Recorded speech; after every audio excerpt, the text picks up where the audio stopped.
Well, I fear I turned you upside down when I tore you from your hometown just to make you wait at home for me and keep this fire alive tirelessly. But if your patience ever reached an end, tell me, baby, what would I do then? Say that it's alright to ease my mind, though you told me so 1,000 times.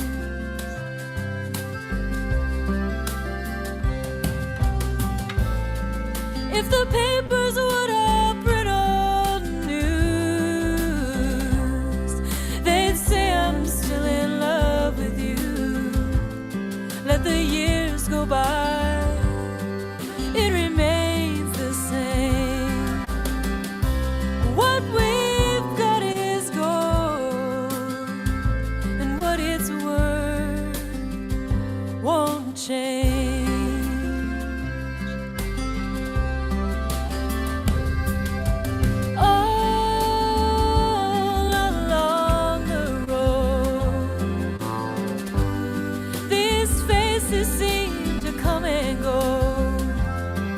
Yours, my love, will never fade.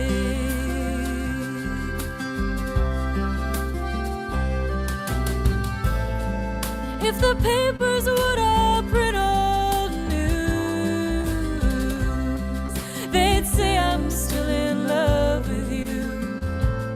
Let the years go by, it remains the same. What we've got is gold, and what it's worth won't change,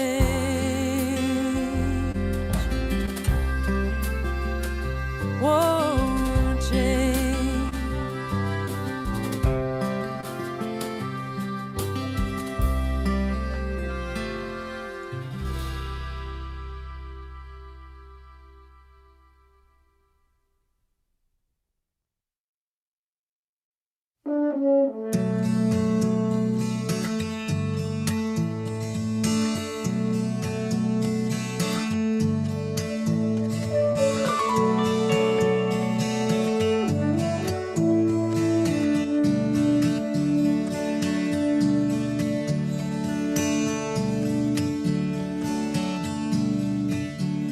If life is a comedy, the part that we play is never as clear as it could be. Or maybe a drama, who is to say? But it always turns out as it should be. And if I am a player who's played his part well and did it with humor and grace, when I die, give me a standing ovation, a celebration for a job well done. No need to cry, it's not my final destination. I'll be at the station when the train comes by.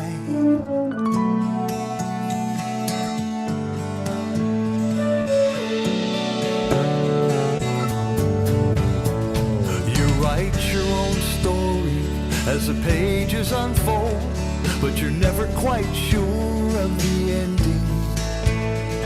Maybe it's destiny, maybe it's choice, maybe we're all just pretending.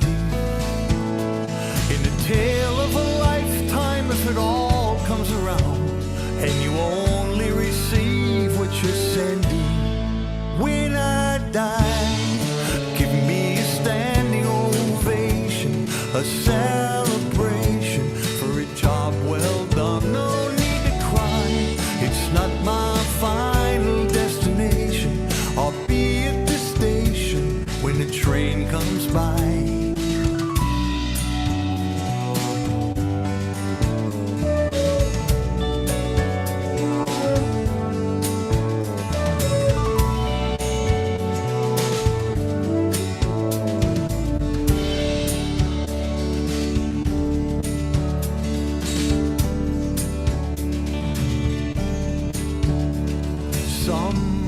easy, some have it all.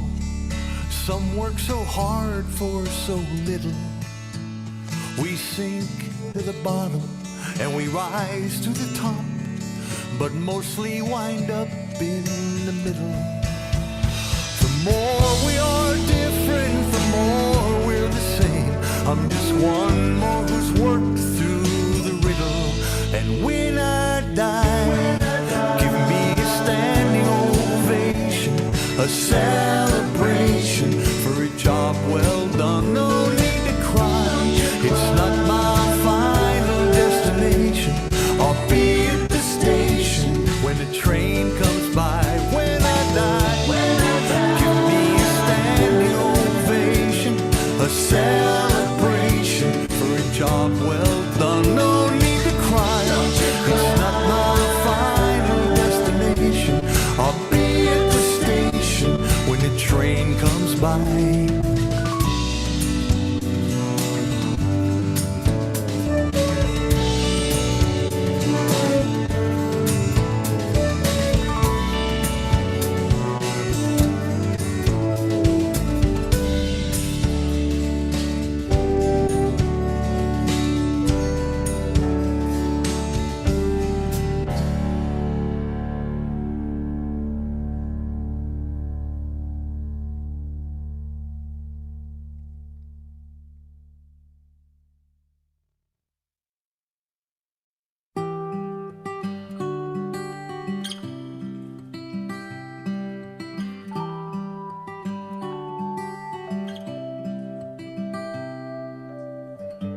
Rain falling across the water, mist is rising on the mountainside.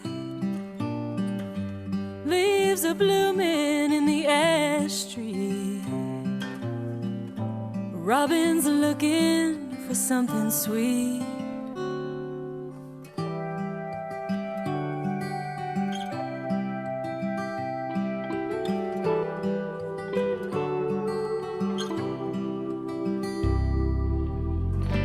Where I'm sitting beneath the eaves, not one drop will find me.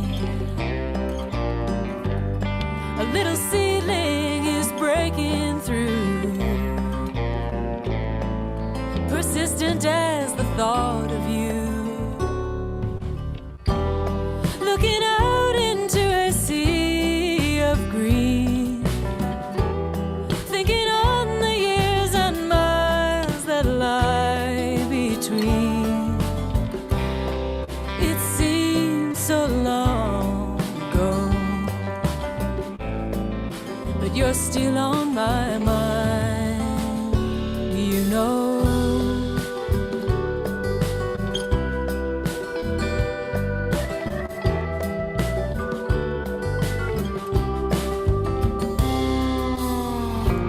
I go walking through the trees, the water dances over stones. The April morning is clean and new, but a breeze has brought the thought of you. Looking out into a sea of green, thinking on the years and miles that lie between. It seems so long ago, but you're still on my mind, you know.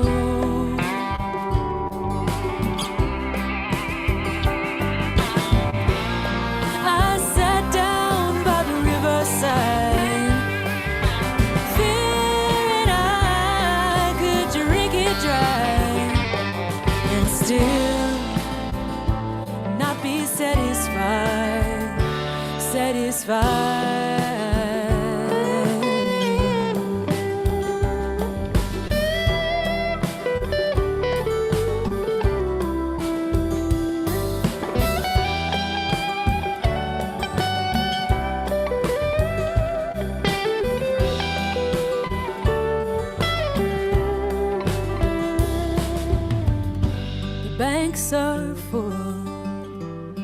this rain, if they'll overflow, I can't say. The crickets calling in the firelight, and a long and gentle sleep tonight. Looking out into a sea. Hi, everybody. Hey, how y'all doing? Welcome to Inside Live. Here we are again, and you're here too. Thank you. We Thanks really for being appreciate here. Another week together. Mm-hmm. We've got a wonderful guest tonight, Carsie Blanton. Can't wait to welcome her. I'm going to play a song to get us started. Yep. What are you going to play? An old favorite. An old favorite. Old reliable. All right. Yep, this is from my EP from a couple years ago. It's called You've Been Away So Long.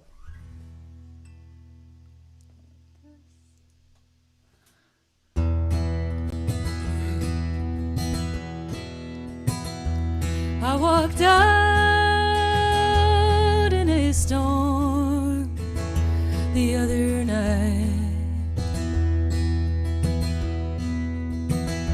I walked out into the river as it raged above its banks the other night.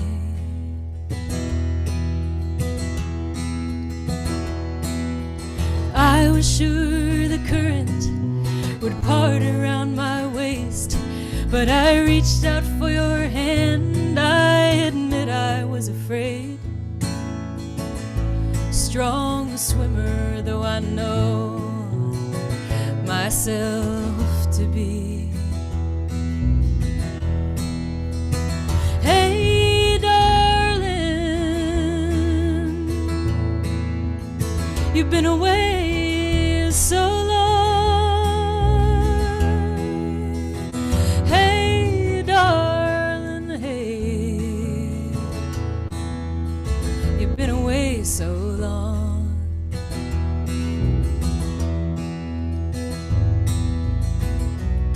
See how the trees have grown since you've been gone. Well, I went down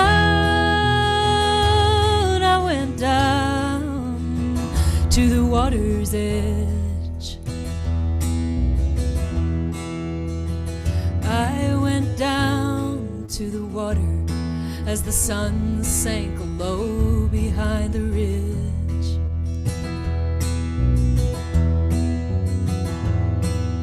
The last deep breath of summer lies blazing in the sky, and one step towards those mountains and I'd grow the wings to fly. Every whisper of the waves upon the shore tells me so. Hey darling, you've been away so long. Hey darling, hey, you've been away so long.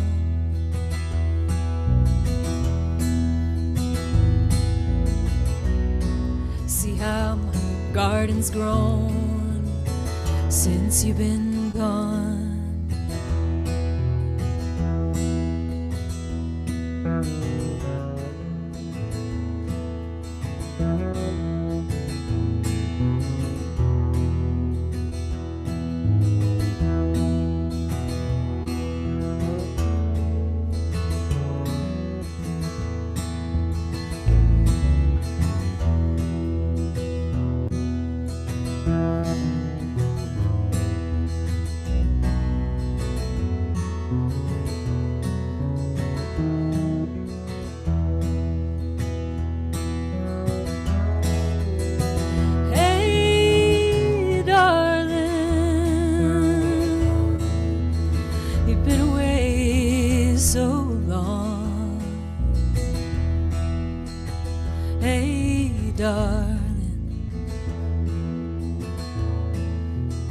You've been away so long.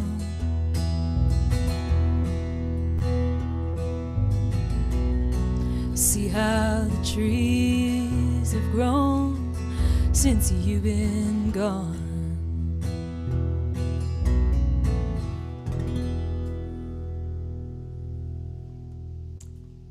Thanks, everybody. And again, so good to have you here. If you're watching on YouTube, thank you. Glad to have you. If you're watching on Facebook, we'd love if you would share the stream. Yeah, please do that. Helps more folks find it. And we just started broadcasting to Twitch tonight. Twitch. There's probably 0 people watching on there, but if you're a fan of the platform, know that Inside Live is also on there as of this evening. We'll build it one fan at a time, just like everything else in this world, right? Yes, that's how it goes. So tonight, our guest is a woman who I just admire so much. I'm such a fan. I've been listening to her a lot. She's such a wonderful writer. She's just a powerful lyricist, and she tells it like it is. And I'm really excited to welcome Carsie Blanton. So, Carsie, hi. Hi. Hey, Carsie. Welcome. Can you hear me and see me? We sure can. Both hear Yeah. and see you. Oh, I love when it works like that. I know. That's, I guess, what the sound check is for, theoretically. Could you hear I us know and see what us? it is. I can hear you and see you, and I heard you Oh, and good. saw you singing that lovely song earlier. Oh, good. Yeah. Yep. I know. We do I know our sound check best. is for that. It's just with the tech situation these days, you can't trust it, you know? You leave the room, you come back, is it still gonna work? It's anybody's guess. It's so true. Well, it's working. It's working. I'm It's good to delighted. see you. Thank you for doing this. Thanks for having me. We'd love to have you start out with a song if Yeah, you would. please. Cool. Sure. So this is a song called Be Good, and it is a new song, and it's from my new record, which is called Love and Rage, and that'll be out in April, and I'll talk more about that later. Okay.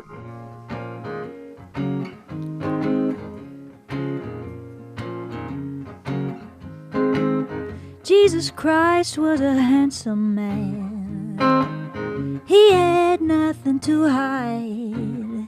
He said, give bread to the hungry, bring the homeless inside. Jesus Christ was a dangerous man. That's the way that he died, saying, be good to the people you love and love everybody alive. Be good to the people. Be good to the people. Be good to the people you love and love everybody alive. Dr. King was a preacher. He had God on his side. He said, our God's children are brothers. Don't cast your brother aside. Dr. King was a dangerous man.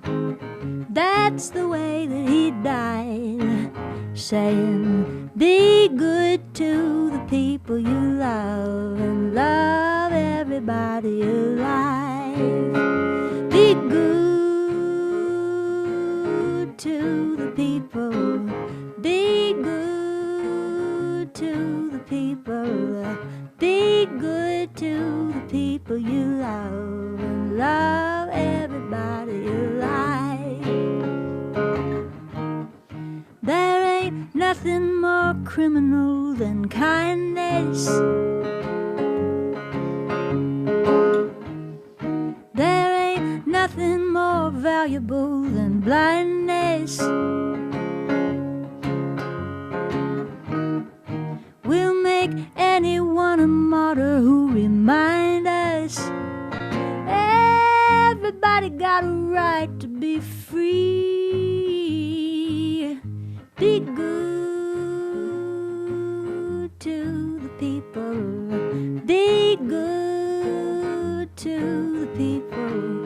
Be good to the people you love and love everybody alive.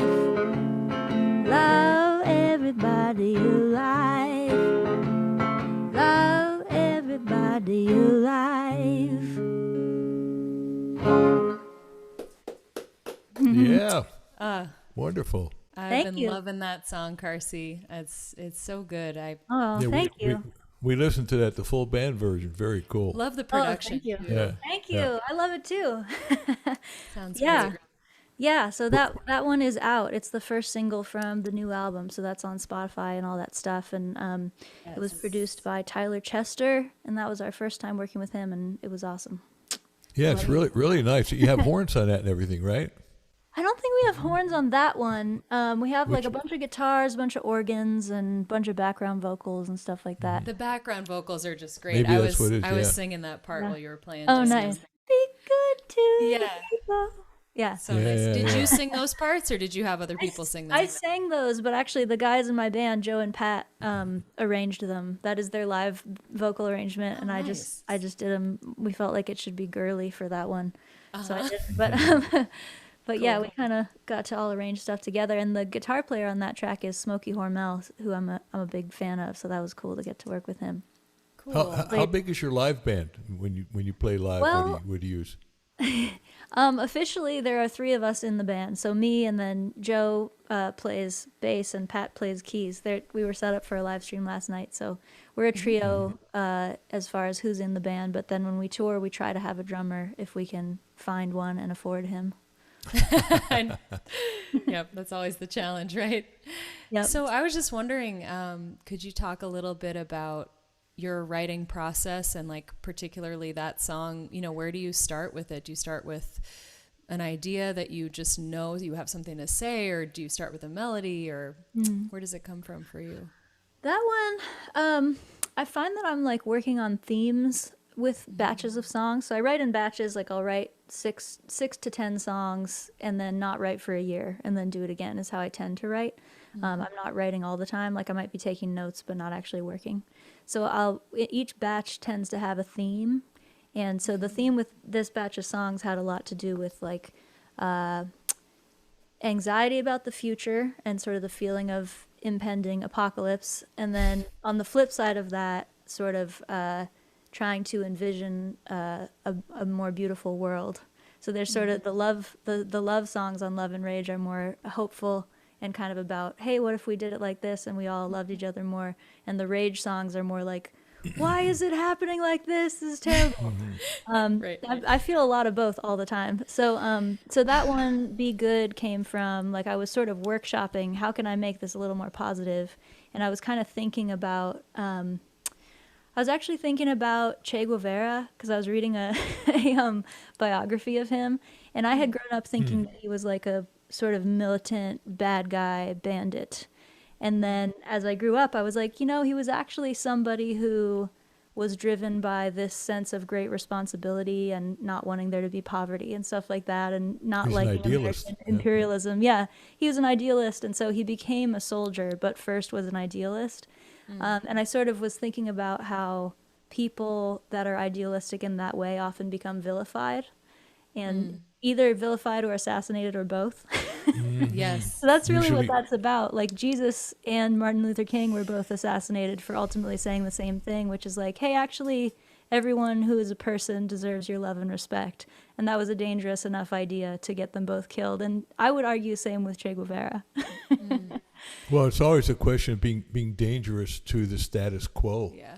Yeah, And exactly. status quo doesn't want to change. They, by definition, like it the way it is. So anybody who goes Exactly. against that is a danger. And look throughout history, Yeah. they've almost always been, killed or marginalized in some way, right? Yep. Exactly. And that was the idea with the line, there's nothing more criminal than kindness. Yeah. Was sort of the idea like, what's the most dangerous idea in the world, actually? The most dangerous idea is, hey, why are there rich people and poor people? Why are there kids that are starving? That doesn't make sense. Everyone should not be starving. Like, that's quite a dangerous idea. So I was trying to work that into a song without being preachy. So that's where Be Good came from. Well, that's such a fine line, and I think you're so good with that. And I love that about your writing. I think that is really challenging. Just how do you say something so strong, something that you have such conviction about, but say it in a way that's, make it art. And I think Yeah, that's the work. It is. I It's also, tricky. yeah, and as I've become more political, like I didn't used to write political songs, and I've, like a lot of people, have sort of been radicalized by the last few years of living in America. And so as I've become more political, I try to go back to the original stuff I love in music, which is like hooks and like fun and melody. So I'm always trying to marry those two things, like get an important message into a song with having the song still be just hooky, so you could just sing it whether you cared about the message or not. Well, and that's a beautiful thing about music. It's a different language, and it presents an emotional cushion for what you're saying. So, I mean, there are a lot of even Beatles songs that are basically sad but sound really happy. Yeah. So, I mean, you can do so much with the music. You do it really well. Well, thank you. Appreciate You're that. welcome. We've Absolutely. got lots more questions, but Freebo, do you want to do a Yeah, song? let me see if I can remember this old chestnut here. This is not exactly political, but it's. I mean, I feel like it kind of is, though. It's got well, kind of. It's got a little bit of a message. It's political about the haters. It's political, but the yeah, critics. It's within. I'll share it with you. Ready?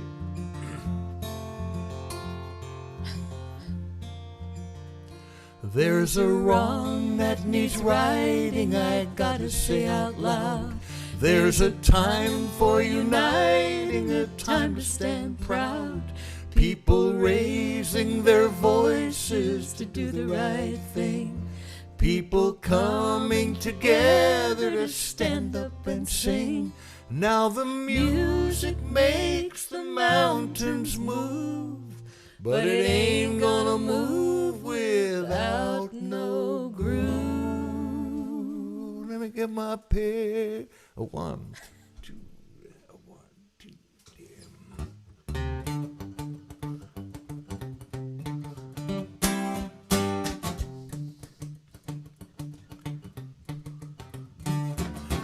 Don't you think it's time to funk up the folk? Don't you think it's time to funk it up? Well, it ain't no crime and it ain't no joke. Don't you think it's time to funk up the folk? Don't you think it's time to funk it up? Funk it up. Well, I got no gripe with the kumbaya, but what would have happened if Woody had a wah-wah?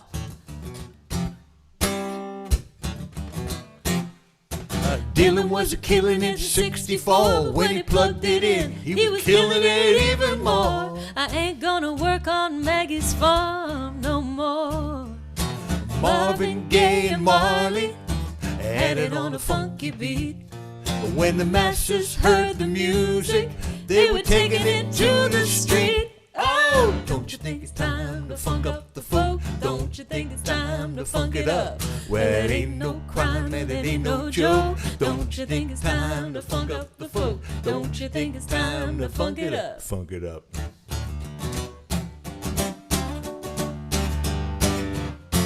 Puff the Magic Dragon, Charlie on the MTA. Well, did he ever return? No, he never returned. No, he never returned. Mr. Tambourine Man, each one sold $1 million in their day. Come on, people now, smile on your brother. All the times they are a-changing. Sonny, the beat goes on with a little bit of rearranging. Sweeten up same old song. Oh, don't you think it's time to funk up the folk? Don't you think it's time to funk it up? Well, it ain't no crime and it ain't no joke. Don't you think it's time to funk up the folk? Don't you think it's time to funk it up? Funk it up.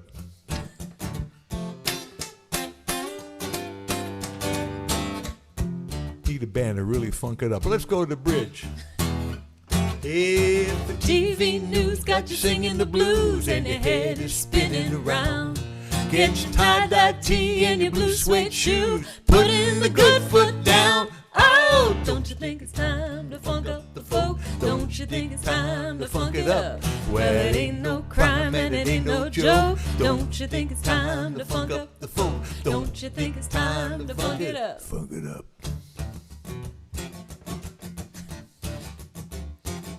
That's funk up.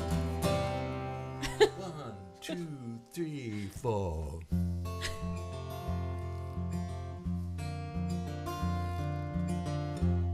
I love folk music. Well, we hope you're not shocked or offended by the message we shared in this song. But we needed to add one more verse here, 'cause folk songs, you know, are quite long. But we're all out of things to express now, and also we've run out of rhyme. So what shall we do? Can you guess now? Yes, we'll sing the chorus one more time.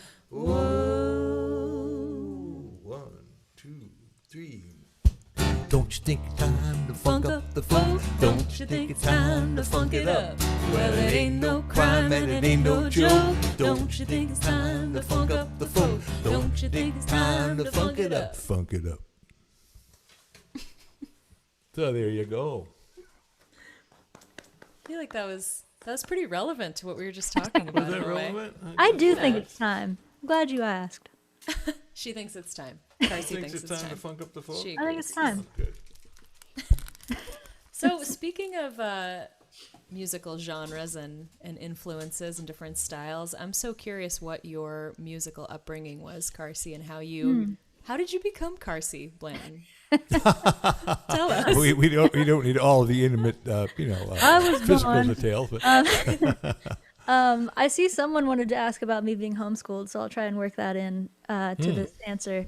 I grew up in rural Virginia, a town called Luray, and my dad is and was a therapist who did like group therapy and also wrote books, which just meant that our house was like full of people all the time. There was just a rotating cast of characters in my household. And I wasn't in school, so I was home hanging out with a bunch of random weirdos all the time, which I think was a good education for being in the music business, really. Speaking of random weirdos, Yeah. And so both my parents really loved music, and we also had various musicians coming through who would play, and my dad would throw great parties, so there was always like somebody playing the guitar or the piano. My dad's a huge John Prine fan, so John Prine was like just either playing in the house, or my dad was playing his songs on the guitar for like 75% of my childhood. I want to say. Oh my gosh. So big like folk singer-songwriter household. And then when I was a teenager, I started getting into jazz. So those are kind of the two areas that converged to create the musical stylings of Carsie Blanton. Yeah. Yeah, my grandpa actually, for my 13th birthday, I think I had told him that I liked jazz, like we saw the Ken Burns jazz series or something. And so for my 13th birthday, he sent me a stack of like 20 jazz vocalists. So I had like Billie Holiday and Nina Simone and Sarah Vaughan and Ella Fitzgerald and Ray Charles were all just like sent to me, and I started spinning them all at the same time. My grandpa had great taste too, so. Oh, absolutely. That's so great. It's so your parents weren't necessarily like, was your mom musical? You said your dad played John Prine songs on his guitar. They both were. They both played guitar and sang, and my mom went through a phase when I was a young teenager where she like wrote a bunch of songs for like a 2-year period, and even like went to Nashville to try and get them placed and stuff. So I have some early memories of like kind of getting the knowledge that there was a music industry and that people had a job, which was writing songs. I remember at the time being like, that can be your job? That Wait a minute.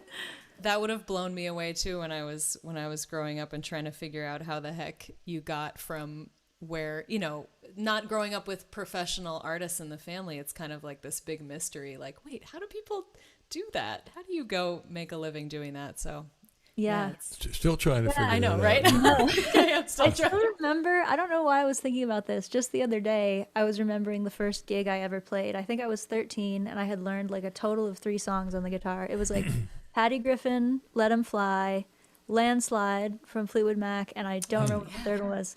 But I had 3 songs, and like It's a great start. a local restaurant like hired me to come play my 3 songs. So I went and played them for the dinner crowd, and at the end of the night, they gave me a $50 check.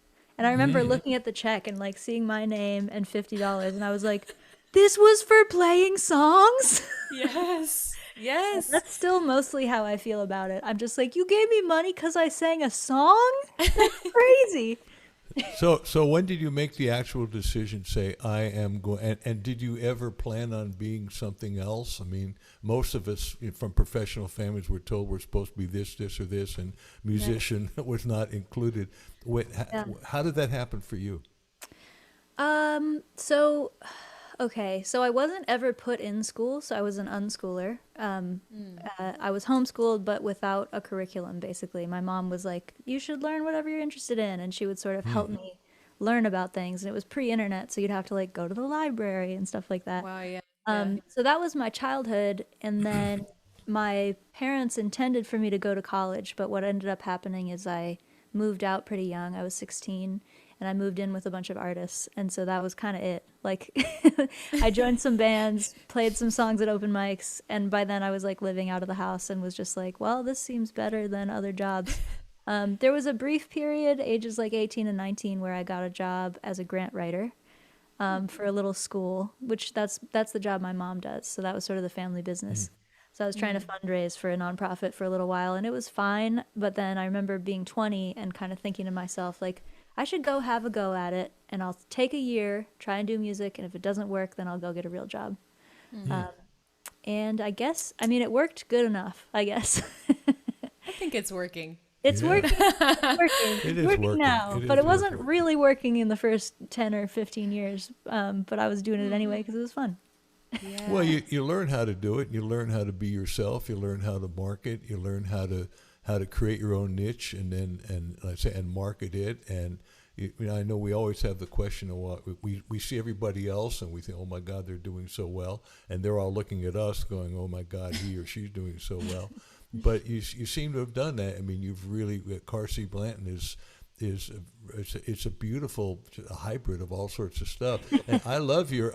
I just launched my Patreon page just a couple of days ago for my birthday party. Congratulations. Yeah, thank you. And one of the templates I used was your page. Oh, awesome. And Same here. I read a lot of Hi. your. I read a Congrats. lot of your stuff. I found it fascinating, and I like the idea you said. From a socialist point of view, I'm going to whatever level you prescribe at, whatever level you choose to give money, I'm going to give you all the same thing. And I thought, what a great idea that is. I love that. And Thank you.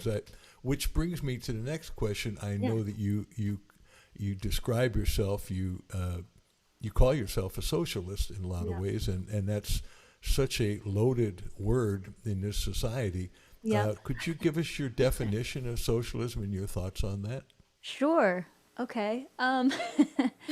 My definition, so when I say I'm a socialist, what I mean by that is that I think the means of production, so the things we use in society that create jobs and also create the things that we need to live, I think those should be owned collectively rather than privately. So I think that like large corporations should be cooperatively owned by everyone who works there rather than by Jeff Bezos or whatever. And I also think that like factories should be owned by the people who work in them, and that land that's like agricultural or people live on it should be owned by everybody who lives in that society.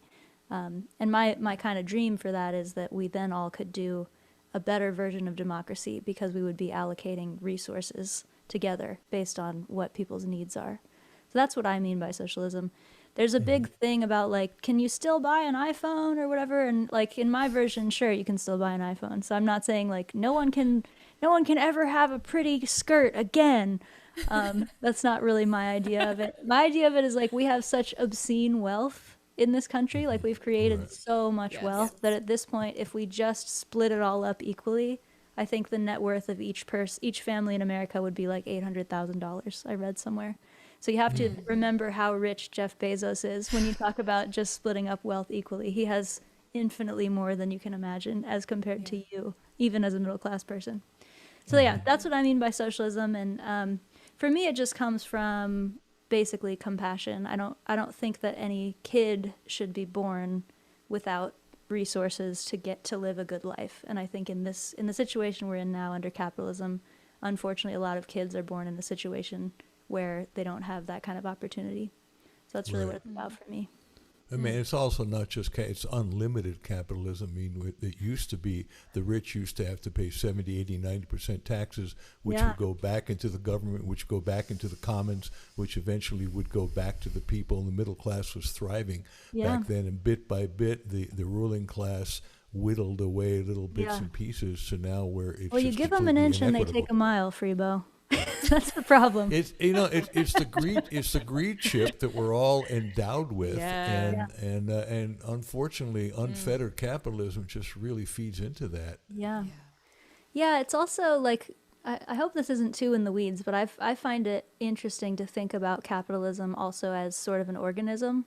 So, like, I've been wanting to write a book for a while now called The Very Hungry Capital Pillar, which is like, capitalism is a caterpillar, right? So it wants to keep itself alive, and it will do whatever it needs to do to keep itself alive, just like any other system, right? So it's Yeah. like things like, oh, taxes are getting lower over time. Like, that's because capitalism as a system will do whatever it has to do to survive. And so when you threaten it, it does stuff like, okay, more military funding or more police funding because we're feeling threatened. That's like the immune system of the caterpillar. Wow, it's like Yeah. it's like a virus reacting and having new strains Yeah. of. We need a vaccine. We need a capitalism vaccine. Oh We my do. gosh. Do you have any songs that speak to Yeah, any? could to you speak to lead us that at into all? something? Yeah, I think so. Yeah, I have one. This is from my previous album, or my most recent album that's out, which is called Buck Up. And this song, I was just talking a little bit about how the reason that I became a socialist or like became a radical is because for me the question is not, do these adult people deserve XYZ, but do these children who were just born onto this planet and haven't done anything yet, do they deserve to be treated well and taken care of? And in my opinion, yes, every child deserves to be taken care of. And to me, that means, you know, housing and healthcare and all the other stuff that we're constantly bickering about in politics. So this song's called American Kid, and it's kind of about that concept. I love this one.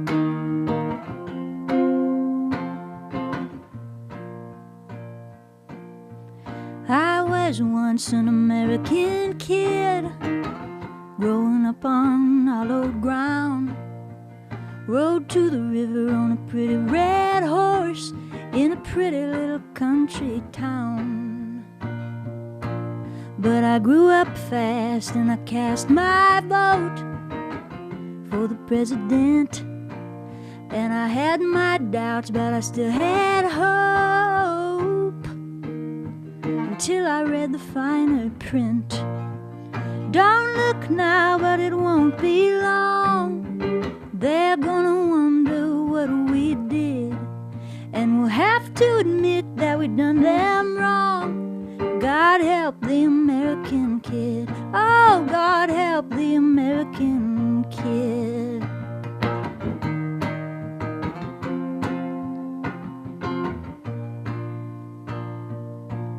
Well, I read the news in the papers too, and I see 'em on the TV screen. Maybe they know not what they do, but I wish they'd say what they mean. We stole this nation fair and square, and a whole lot of people in chains, but it was all for the glory of God, I swear, and the glory of capital gains. Don't look now, but it won't be long. They're gonna wonder what we did, and we'll have to admit that we done them wrong. God help the American kid. Oh, God help the American kid.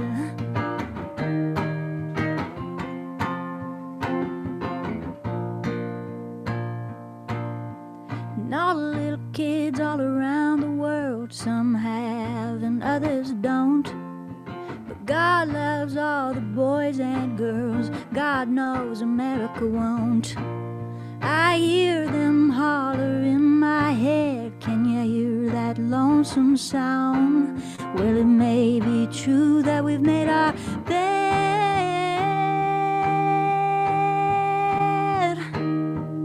but I ain't taking it lying down. Don't look now, but it won't be long.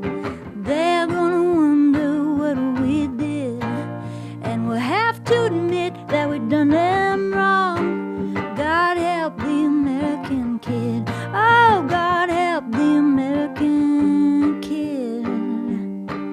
God help the American kid. Oh, yeah. Love that one, Great, too. great lyrics, Carsie. Yeah, Thank you. great sentiment, guys. too. And folks should know that I watched the video for that. It's great as well. I love your videos. I'm sure they're all on your YouTube channel. as They well. are. They are indeed. Yeah, Yeah, your videos are very creative. They I know. really are. I Really was also enjoyable to loving. watch. I mean, I've been like stalking you in preparation for the show, also. Shucks. But there's one on your Facebook that's I think just maybe I saw part of the one for Be Good. And Yeah.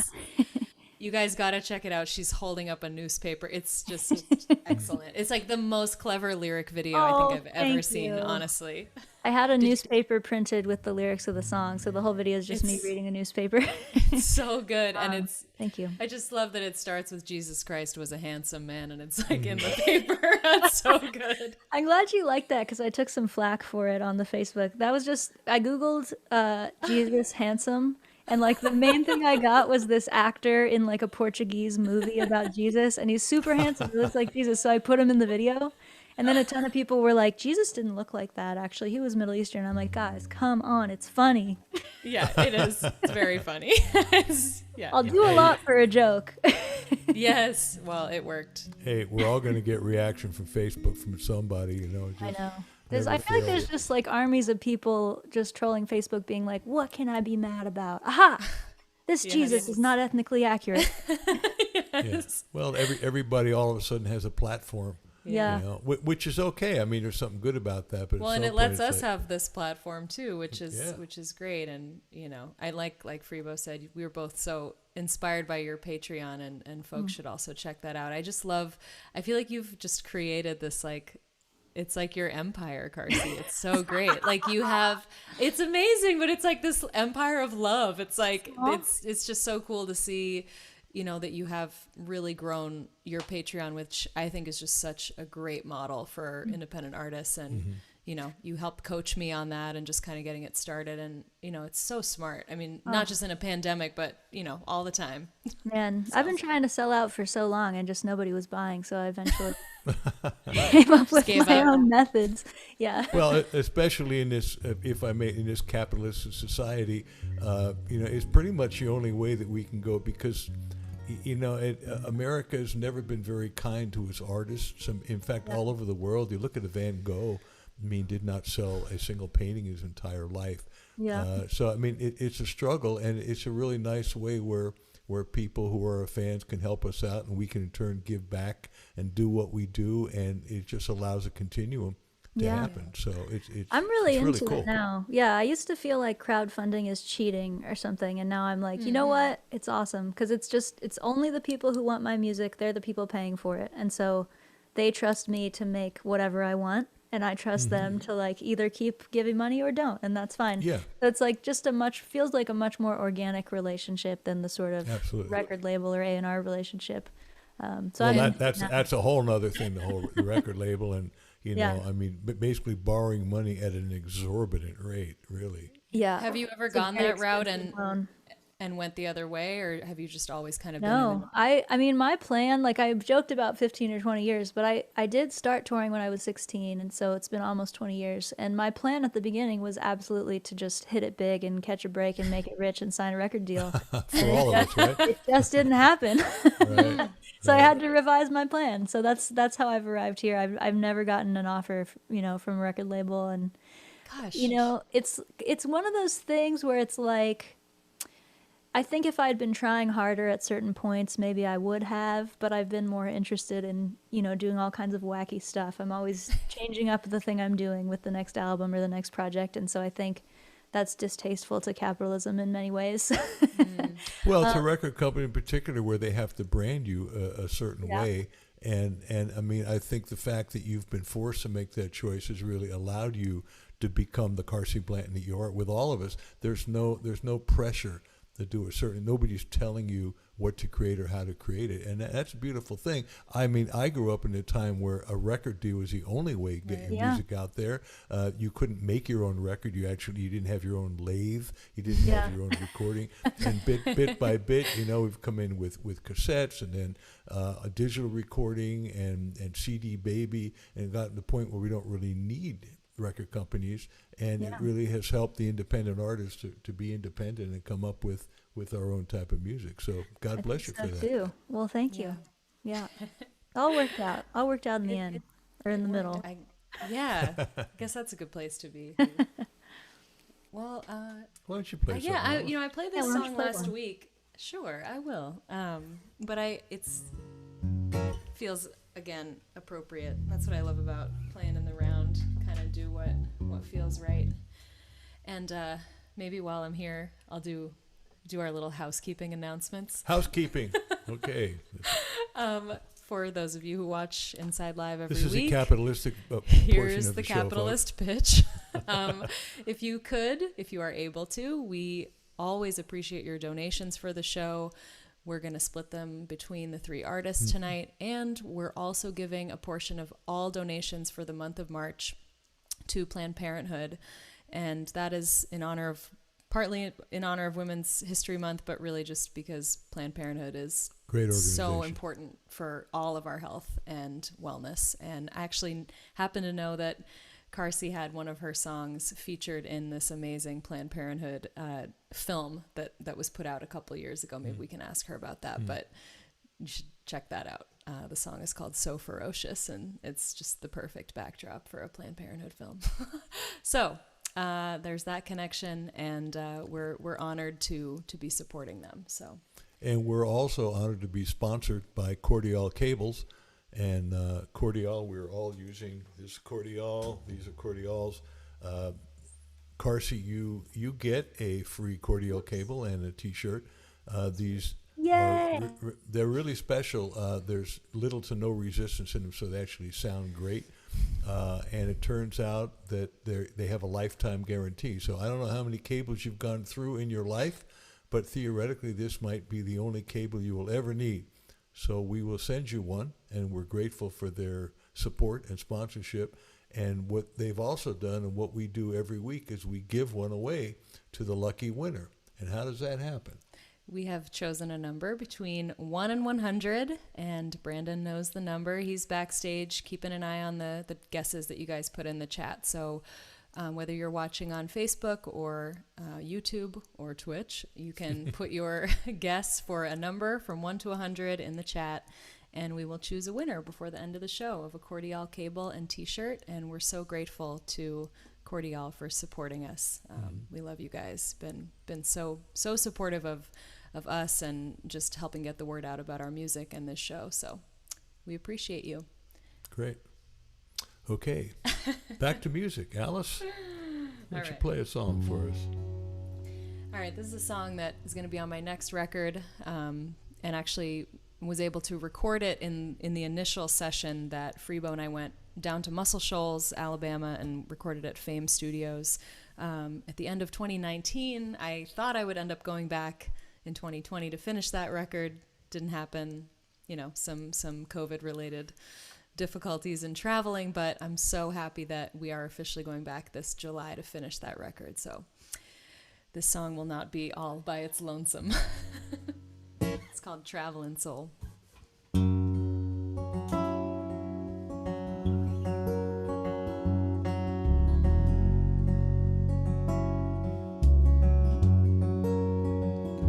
I am a traveling soul with a brand new set of wheels. They ask me how I do it. I said I like the way it feels. This is the life I chose,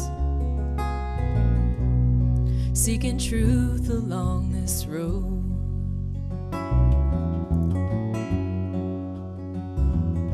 Well, it's easy to be running, but so hard to stay behind. I have to keep in motion to ease my worried mind. But the more I see, the more I I fear just what I'll find.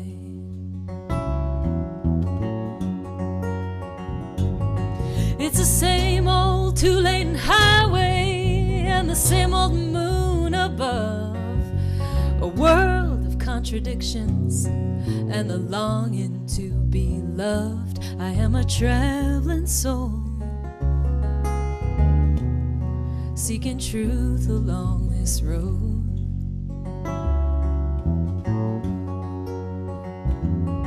Well, the towns that pass my windows, they all start to look the same, overrun by corporate greed disguised as household names. I am a traveling soul, seeking truth along this road.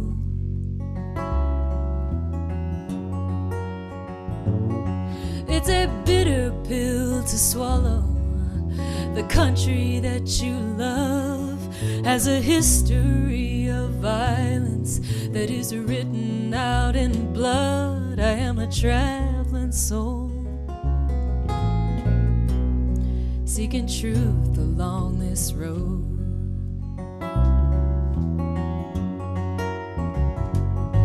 It's the same old two-lane highway and the same old moon above, a world of contradictions and a longing to be loved. I am a traveling soul,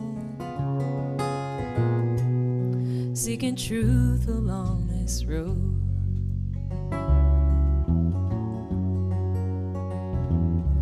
I could drive all night on this brand new set of wheels. They ask me how I do it. I said I like the way it feels. I am a traveling soul, seeking truth along this road.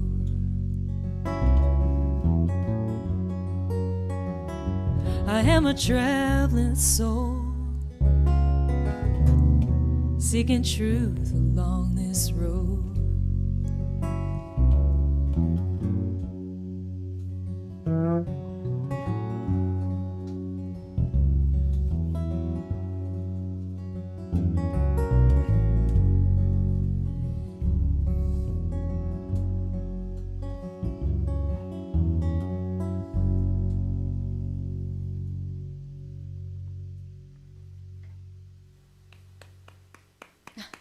Yeah, Thanks, Carsie. that's a beautiful song.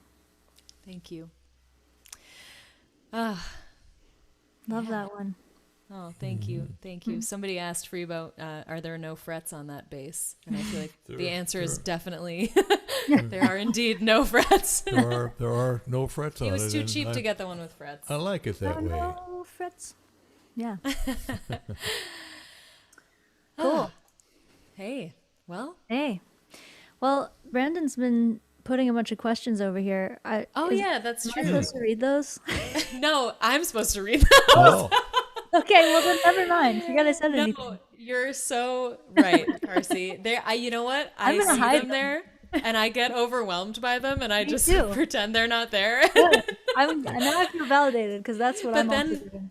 But then I look at Freebo, and I'm like, Freebo, ask her a question, and then I'm like, wait, there's an entire list of questions. But we try to balance it out, with the audience questions. We have one audience member who knows who he is, who sends so many questions, and we love you, Vincent. You're the Vincent, best. we love you. Yes, we do. He just he I bet he was cannot- looking at my Wikipedia page because I was like, Vincent, where are you getting this from? Oh, Vincent is very He's well. does He his studies. research. He studies his Digging stuff. deep. He's- Yeah. yes, he does. Why don't we start with the first one? Would you tell us about your guitar? Because a lot of folks Sure. watching on Norm's Rare Guitars would probably be really into that. So This is a Gibson? Gibson ES330, which has been my dream guitar for a while. And the guitar, it's a pandemic guitar. I bought this in the pandemic because I used to have a 320, which is sort of the cheaper, less cool version of this same guitar, but it's a lot more stable, so it's a better touring guitar. So once I realized we weren't going to be touring for a while, I was like, I'm trading in my my 320 for a 330. So I bought this from a guitar shop in Florida, and they shipped it here to Philly in May or something. And I'm very fond of this guitar. Her name is Azalea May. I'm trying to remember the year. I should know this. It's either 67 or 69. One of those. And she matches your hair. Yeah, I'm familiar with the 335, but not with the 330. Yeah, I couldn't do you know the actually difference? tell you. I couldn't really tell you the difference. The body is slightly smaller. That's the only thing I know. Like a little bit less wide, because when I try to play a 335, I'm always like, ugh. Yeah. But I don't know. I don't know. Maybe the biggest difference is 5. The 5. Yeah, It's 5. 5 more, 5 less. Either way. Yeah, I'm not a gearhead, but I have one really nice acoustic and one really nice electric. And Which acoustic do you have? I have a Washburn parlor guitar from 1907. Wow. It's a really sweet little guitar. I don't have her here right now, but I didn't just know they use- were around that long. Yeah. Yes. That's probably when they were One played of the by early ladies in the parlor. parlor. Yeah. Yeah, they were made I for just have- like, Yeah. I just, if I find a guitar out in the world and I fall in love with it, then I'll try and get one. That's my whole method with guitars. And hey, it's a great investment. That's a great method. It really is. And actually, and the one from 1907, I was at like a house party in New Orleans, and I found it. It was like sitting in the corner, a guy who had a bunch of guitars, and I like went and sat in the corner and played it for a long time, because it's a beautiful, really super resonant guitar, like that super old wood, and it's in good shape, and it was just wow, wow, wow, wow. So I sat in the corner and played it, and then when that guy left town, like 2 years later, he called me and was like, "You remember that guitar?" And I was like, "Yes." And so he was selling it overseas, so that's my That's method. great. That's great. Would you play us another song, Carsie, and tell us about it before you play it? Sure. Give us the backstory. Oh, I'll do a New Orleans one, since I was just talking about it. How long were you in New Orleans? Oh yeah, tell us. 'Cause Yeah. You're in Philly now, but I know you spend a lot of time in New Orleans. I'm sure. Yeah. So my trajectory is fairly complex, but I'll just say a lot of my family lives in Philly, and my band lives in Philly, and I lived here for many years, and then 8 years ago or so, I moved to New Orleans, and so that's where I was until the pandemic. And then when the pandemic hit, I decided to move back here mostly to be closer to my band, because I haven't actually been able to see at least not my mom, the whole time. But I have seen my brother, who also lives in Philly. So yeah, being closer to people brought me back up here. But I was in New Orleans for 8 years, and I am very fond of that city still. Great city. It's a great city. Do you plan to go back when things get back to normal? I don't think I will live there again, but I hope to visit as often as I can. It's actually all in the song. Let me just play the song. Oh yeah, great. This is called "So Long, New Orleans." Tells you exactly how I feel about it. All right. New Orleans is crazy. There's nothing she won't do. And if you hang around with her, she'll make you do it too. From the mouth of the Mississippi to the banks of Pontchartrain, black and greasy be thy heart, hallowed be thy name, hallowed be thy name. And ain't she just the sweetest thing you've seen? So long, New Orleans. So long, New Orleans.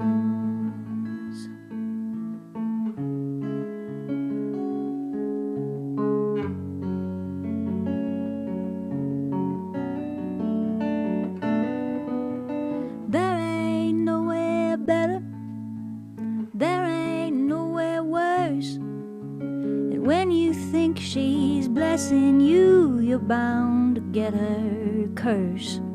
She'll feed you at her table, she'll show you to her room, but are you rocking in her cradle or rotting in her tomb? Rotting in her tomb. And ain't she just the sweetest thing you've seen? So long, New Orleans. So long, New Orleans.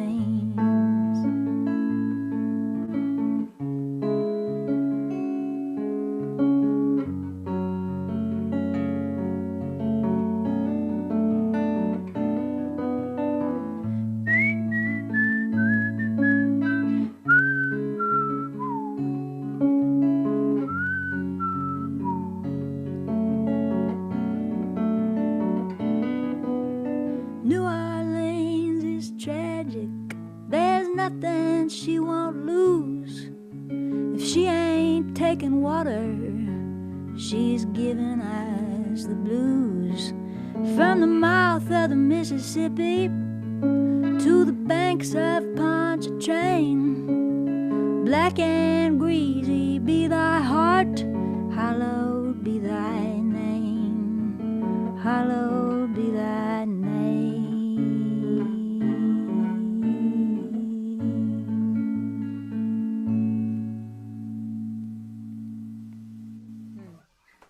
Wow. You know, that certainly tells you how you tells us how you Says feel a lot. about it. It's all up. Well, There ain't nowhere better and there ain't nowhere worse. What could I, what more Yeah. can I say? no, well, it brings up a question. I mean, I've had quite a few different hometowns. I mean, I'm from a small town upstate Pennsylvania and went to school in Philadelphia. So my 10 years from basically from like 18 to 27 are in Philadelphia, and played in the band there, and went to Swarthmore, University of Pennsylvania, and just played so many places. And I love Philly. It's got a wonderful musical tradition. Then I went up to Boston for a couple of years and got a taste of that, and been out here in L.A. But New Orleans has a particular feel to it. It's very funky. I mean, it's so many different influences, and I'm wondering in each city, like for instance, it's easier to be a folk singer in Boston than it is, say, in New Orleans. And I'm wondering if your style of music and the New Orleans style in general had anything to do with your feeling welcome there musically. And I know we tour all over the place, but I'm curious, what was your musical experience? Because your music is so not New Orleans. Yeah. At least what I think of it, and I don't mean that disparagingly or as a compliment. It's just that way. What are your thoughts about that?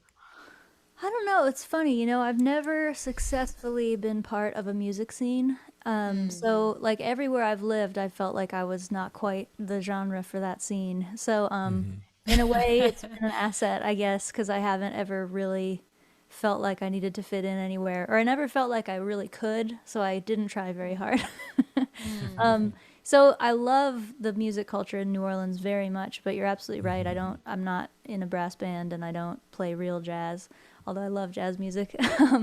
So I did love going to see shows there, but I played very few of them myself. I never was like a New Orleans bar band on Frenchman or anything like that. Sure. But again, it's like I've kind of felt that way everywhere. I gigged a lot in Philly when I was starting out, just because you do all the gigs you can when you're starting out. But even then, like I made some great friends in the Philly scene, but I also never quite felt like it was my scene. And I just think I don't have a scene. I think I make my own scene in my own mind. I love that. I mean, I think in a way that's a great attitude to have, because then you're not feeling like you can't be yourself if you're not being accepted by other people. And I mean, I grew up in Boston. I live in LA now. I've lived in Seattle. So I guess I can relate to all of this in the sense that, yeah, I mean, I do tend to look at like the scene and people who I feel like, wow, they're really in that, like they know all the people in that scene. And in a way, it's nice to have like extended family everywhere and to have, you know, when I go to whatever place, I can call up this person. I mean, that's one of the joys of being a traveling artist is you know, having family everywhere. But I get that feeling. I know what you mean. It's interesting. I was thinking that when you were playing your traveling song, just how much I miss being physically traveling. It's been such a huge part of my life for my whole life, and I didn't realize that my whole sense of mental health and well-being was founded upon being on the road all the time. Yeah. It stopped. I don't know if you guys had that experience. I did, and in a way it was like I had to face my myself in a new way. Like I had to deal with some of the stuff I'd been avoiding, and it's always easier to, that's kind of a part of that song that I did as well, is like, it's easy to go. It's easy to like, I gotta be somewhere. I gotta catch the plane. I'm gonna pack up my suitcase again. I don't have time to take care of the mundane details of my life. And it's been kind of interesting to have to sit with more of that and to have the time. Yeah. I'm in therapy for the first time as an adult. Yeah. So I'm not like trying to be like, oh, poor me. I'm just trying to say, like, it's really interesting to me how much stuff has come up because I stopped being on the road and stopped being so busy. And I imagine a lot of people are having that experience where you're like, whoa, there's all this stuff going on in here that I never was quiet enough to hear before. Shut up.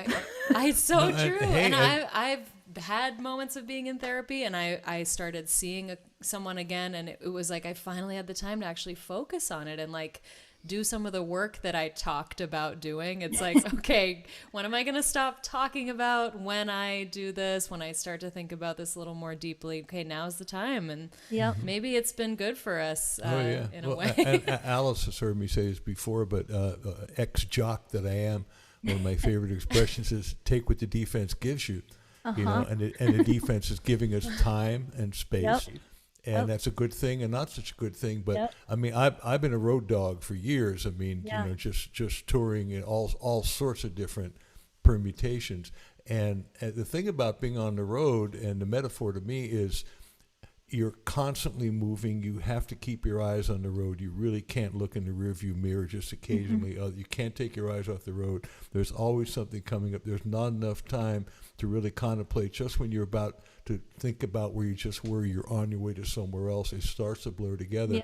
That's all cool and wonderful, but when that stops, like you're talking about, it's a house of cards. It's the old thing, like no matter where you go, there you are. Yeah. And so here we are in this place, and I think it's actually a really, I think it's a really healthy time. You know, it really is a time to look in the mirror. It's made us, like, given that time and space, it's okay, what are you going to do with it? And you hear the voices in your head like you're talking about, and you finally get a chance to say, what are those voices telling me? And with therapy, I'm a big fan of therapy on many different levels. It's helped me a lot. It's not about being crazy. It's about sharing it with somebody and exploring who you are and looking in the proverbial mirror. So there's no apologies necessary for me. Cool. Yeah, and I think you brought up I wanted to just talk about another aspect too. I don't know if you guys have had an experience like this, but we talked a little about Patreon before. So Patreon's like an online subscription model. People pay me to make my songs, and I release things on there. And I've had that for a long time, but then in the pandemic, like, I really, had to put my foot on the gas with the Patreon to sort of stay afloat without gigs. And the other thing I started doing are these monthly rent parties. So we're about to have our 13th one, our 1-year anniversary. So last March, we started having these monthly rent parties to pay the rent for the guys in my band. There's 2 guys in my band.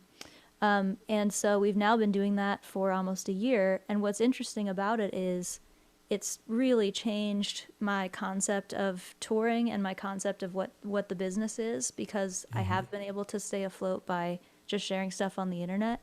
And ultimately, I very much want to get back on the road, but it has exposed how much I was just booking gigs and playing them because that was the only thing I could imagine.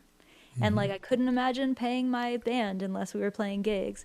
And so, like, I've had a model shift where I'm now like, you know what, if I can be paid and they can be paid for being at home, then in order to go play a gig, we need to get a good offer. So it's just shifted the concept to me, where instead of like, you gig constantly because that's how you like barely stay on the treadmill. Now I'm like, it is a treadmill. And now we lived, so let's not gig again unless it's for a reason. It's a question of discernment, isn't it? I feel like it's made us value ourselves differently, and to think of a shift in, like you said, of, okay, I have a lot to offer. Like, how do I just get it out there in a way where people that want what I do, enjoy my art, can receive it and pay me for it, in a sustainable way. And it's true. I think a lot of artists are kind of reconsidering that.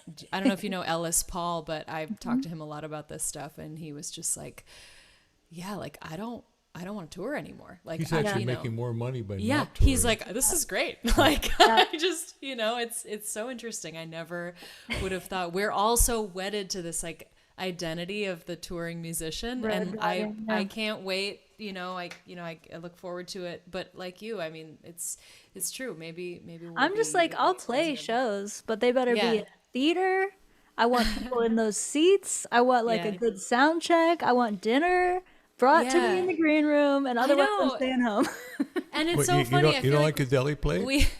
I love a good bandwidth, and I miss them. But Oh my gosh. I feel like we have different relationships with the venues and the promoters and a lot of those people too, where like we've all got to talk more, and like Carsie and us are all in the same booking agency, and like we all get together and actually like Fleming. talk behind the scenes. I know Fleming Artists has been amazing, and it's so interesting. Like some of these venue people who for me were like behind the curtain like the Wizard of Oz, and now it's like, oh my god, there they are. Like Yeah. we're Well, and all they're all trying to figure this struggling. out. Yeah.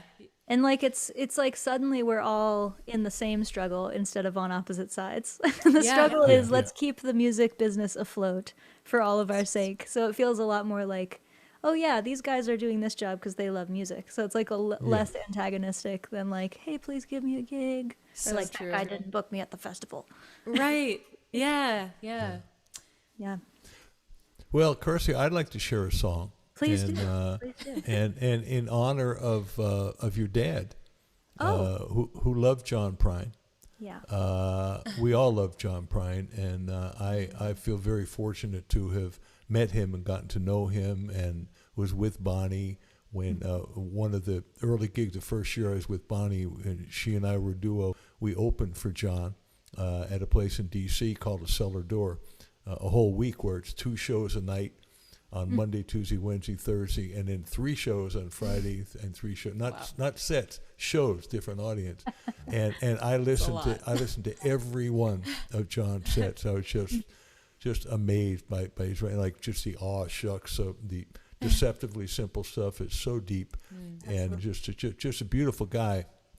So I recently recorded my version of Angel from Montgomery, and actually just giving it away for those who sign up my Patreon page, a really cool recording that I made with a full band. But Alice and I have since come up with a duet version of my version of that song. And I think you heard it during the sound check, in you fact. heard a little bit during the sound check, but I'm we'd excited love, to hear the we'd rest.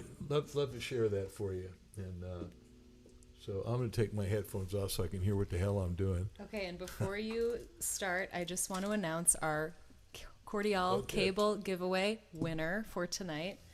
And her name is Janice Flanagan. Janice, you guessed number 62, and the number I had chosen was 61. So right on, Janice. I think you're watching on Facebook. If you are still watching, I hope you are. Congratulations. And folks, we'll do this again next week. So tune in next week and you can pick a number again. But Janice, you can just go to alicehowe.com/contact, and you can send me a note through my website, and then I'll have your email and I will write back to you. Or I will write back to Get you you one the- way or the other, and we'll also find out what size T-shirt you want and what kind of cable you Oh want. yeah, that's right. I'm giving you this job now. I have the job. It's okay. yeah, You can yeah. write to me and I'll send it to Freebo. Point is, we'll get you your cable. Uh-oh. Pretty. And I'll mention one more time, if you all are able to send us a donation for tonight, we so appreciate it. PayPal, Venmo. I've got a credit card page on my website. If you go to alicehowe.com/support. And you can also send us a check if you are so inclined. I have a P.O. box now. And we thank you. And if you can't give a donation, we still love you and we still want you to watch, and you can go to all of our sites and follow us and like our stuff and share the show, and that helps us a lot too.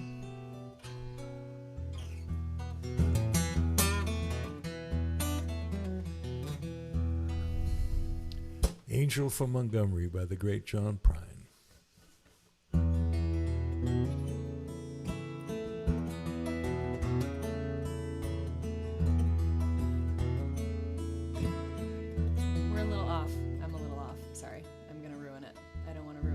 It's so beautiful. I'm sorry, Freebo. Forgive me. It's not you, it's me.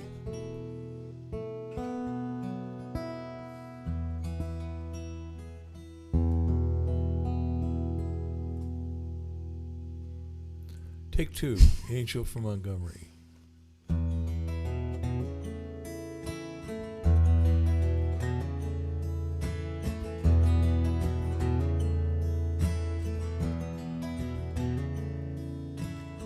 I am an old woman, named after my mother. My old man is another, child has grown old. If dreams were thunder and lightning was desire, this old house would have burned down such a long time ago. Make me an angel that flies from Montgomery. Make me a poster of an old rodeo. Just give me one thing that I can hold on to. To believe in this living is just a hard way to go.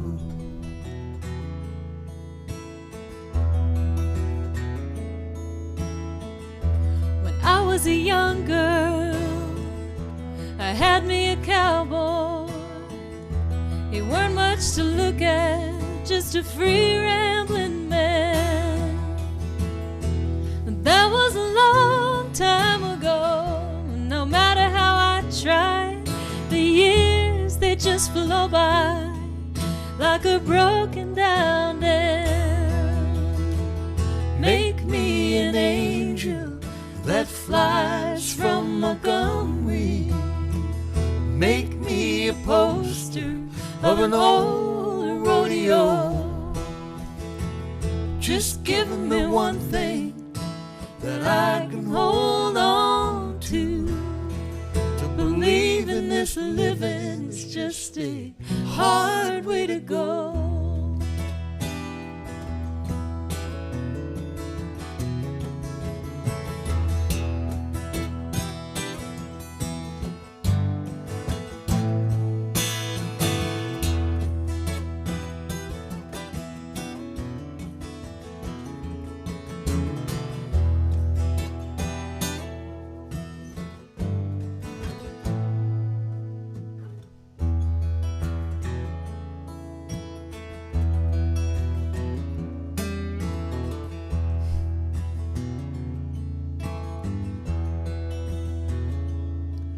There's flies in the kitchen, I hear 'em all buzzing, and I ain't done nothing since I woke up today. How the hell can a person go to work in the morning and come home in the evening and have nothing to say? Make me an angel that flies from Montgomery.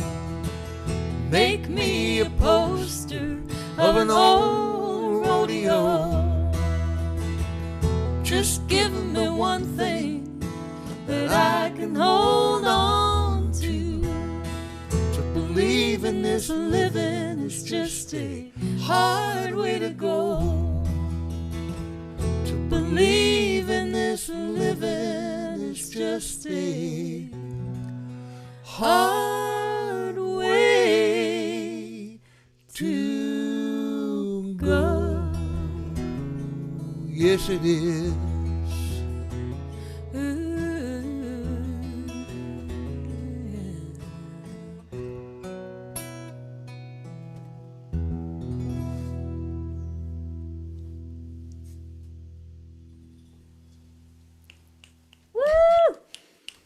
Thank you. That was awesome. Beautiful version. Thank you, Carsie. That's a heck of a song, huh?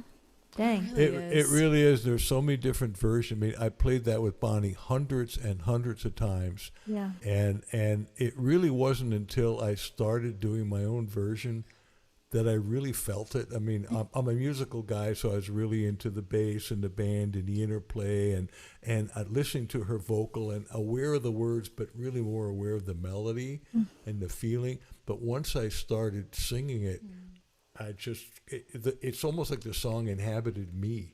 It's what happened, but it You became the old woman. I That's what happens. you become the character That's in the what song. happens.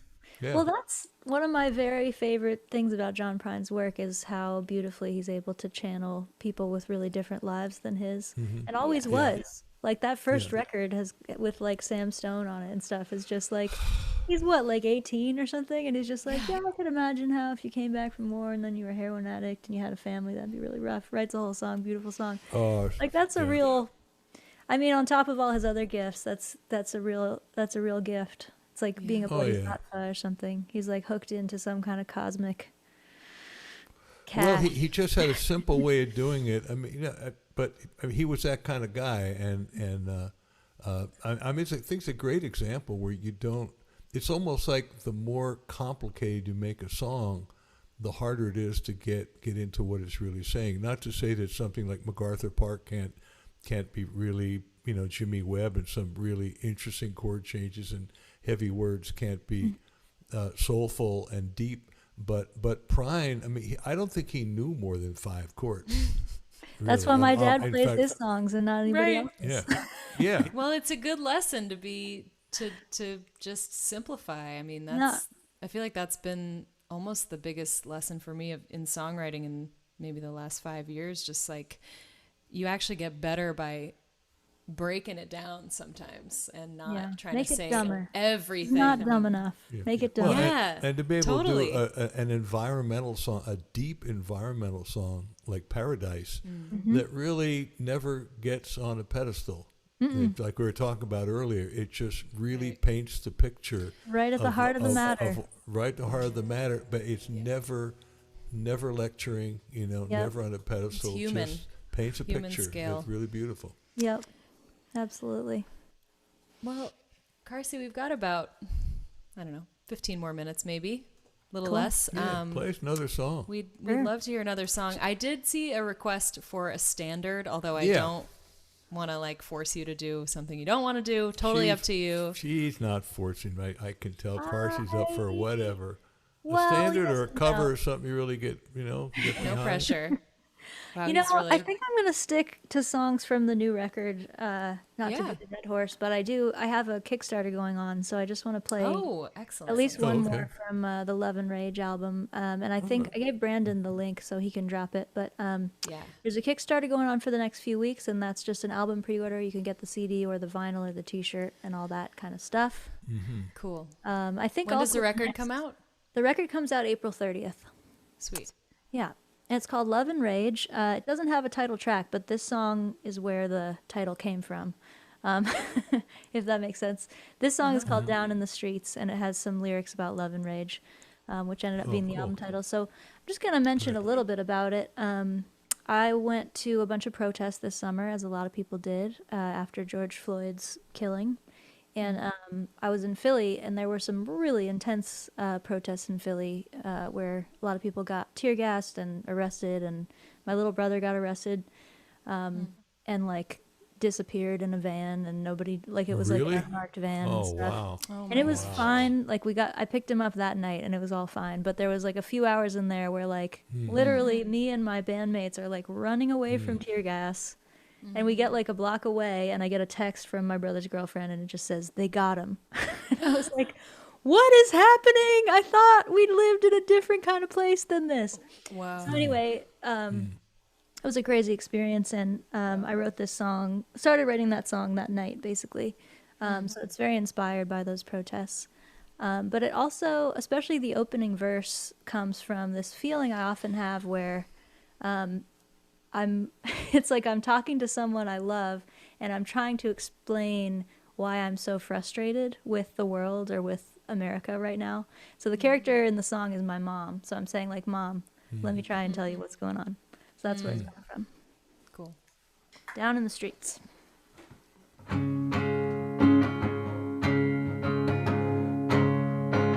Mama, it's a disaster going faster and faster, and all of my heroes turning out to be bastards. Ain't no peace to be found in this company town, 'cause the house will keep winning till we burn the house down.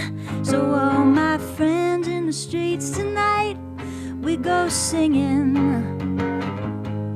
All my friends who are down and out, we gonna fight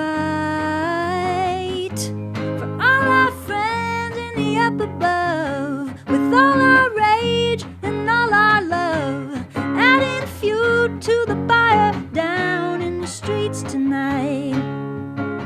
Well, they call it a riot, 'cause we ain't keeping quiet. But if you've been listening, we know you don't buy it. And they say we've been stealing, but who's the real villain when we can't even make a living and they're out there making a killing? So all my friends in the streets tonight, we go singing. All my friends who are down and out, we're gonna fight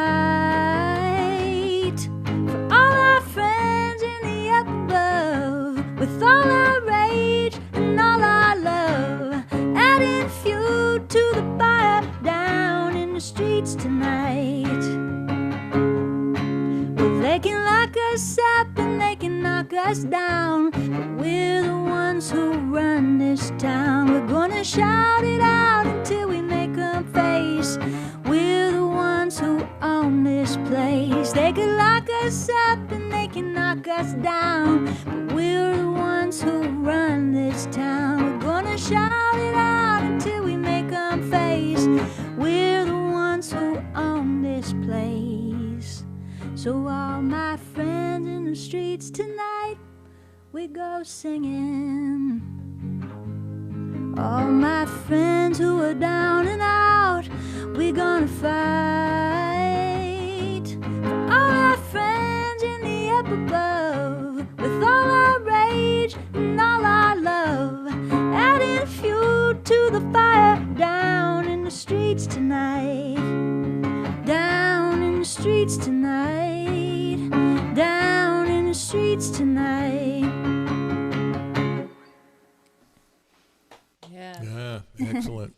And quite apropos with the trial coming up in Minneapolis. I mean, it's really, jury selection still going on, I think, but that's gonna be deep. Yeah, and Carsie, I got to tell you again, I just love how I can understand every word you say. I mean, even like the T's at the end of the word, I'm just like, riot. Yeah, Thank folks, I love consonants. I know it's not in vogue anymore, but I really like consonants a lot. Bring them back. We're bringing consonants back. Most of the letters in the English language are consonants. I mean, it's really what determines what the word is. We were speaking before, and some of you who've been on these shows know it, that Alice and I talk about all the time, but Carsie agrees that all the time. Okay, not all the time, but some of the time. And I mean, so many of the young singers today just don't pronounce their words. They're really sincere what they're doing, and the mouth is wide open. I really mean it. There's no consonant. So it's breaking my heart. Yeah, breaking my heart. So anyway, it's great to hear you. I mean, your lyrics are great, and I wouldn't know they were great if I couldn't understand them, and I can. So I love that. It. I work hard on my lyrics, and I want people to know what they are. Right on, sister. I hear you. Thank you. Well, Carsie, it's been a blast. Really, thank you for being here with us. Thank you. So much fun hanging out with you guys. Yeah. You guys gonna do another song? Well, sure.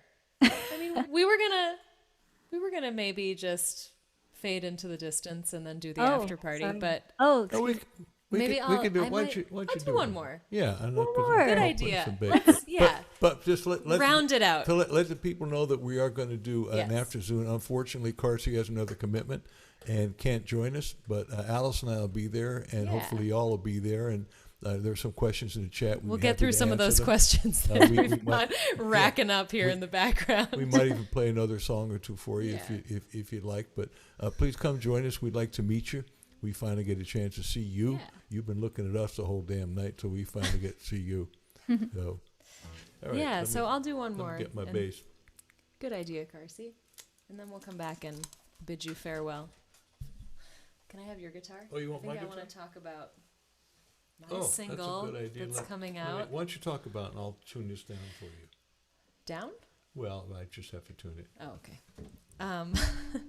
I have a single coming out on Friday. You all, many of you already know, but I will say it again and again to make sure you all know. It's my version of Joni Mitchell's beautiful song, A Case of You.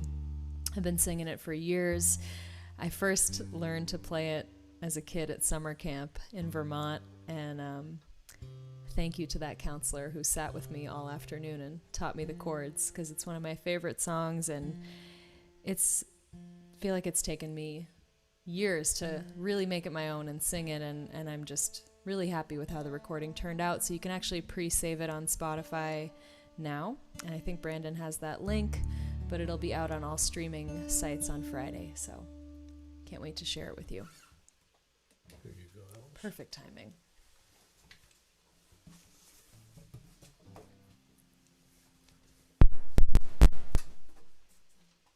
Oop, Oh, that's not good. you gotta... Your cordial cable came out of your guitar. Oh my God. We need that. Excuse the... Okay. Lifetime warranty, but you gotta keep it plugged in. A Case of You.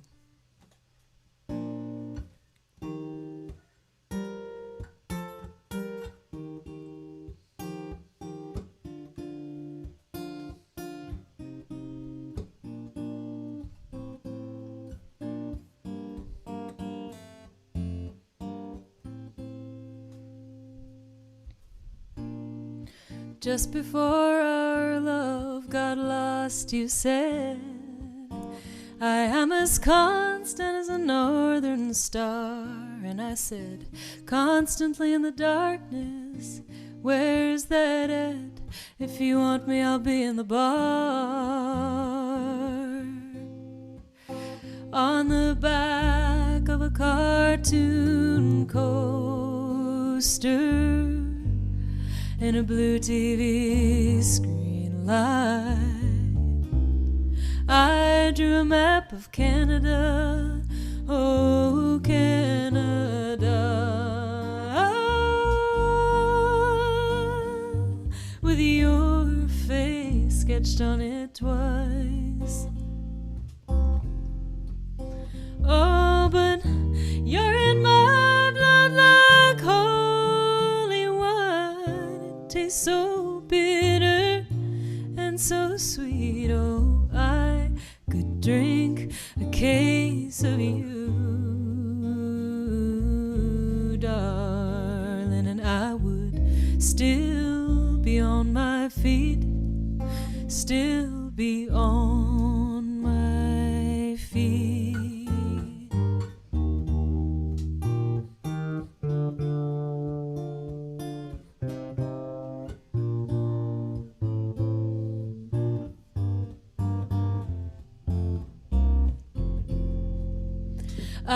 I'm a lonely painter.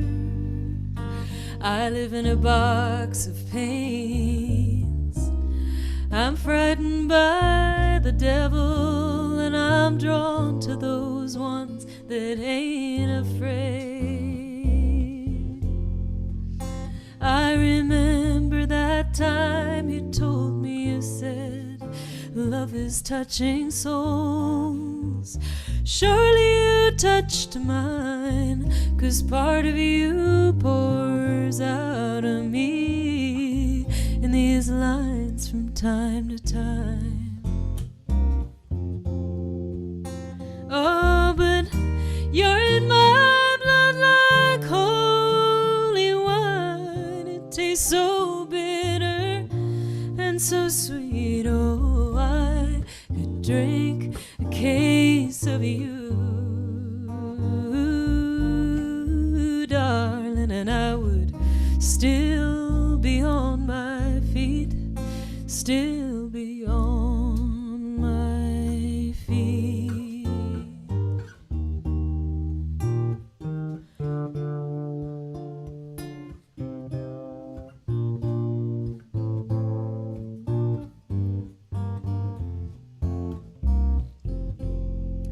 I met a woman, she had a mouth like yours. She knew your life, she knew your devils and your deeds. And she said, go to him, stay with him if you can, but be prepared to bleed.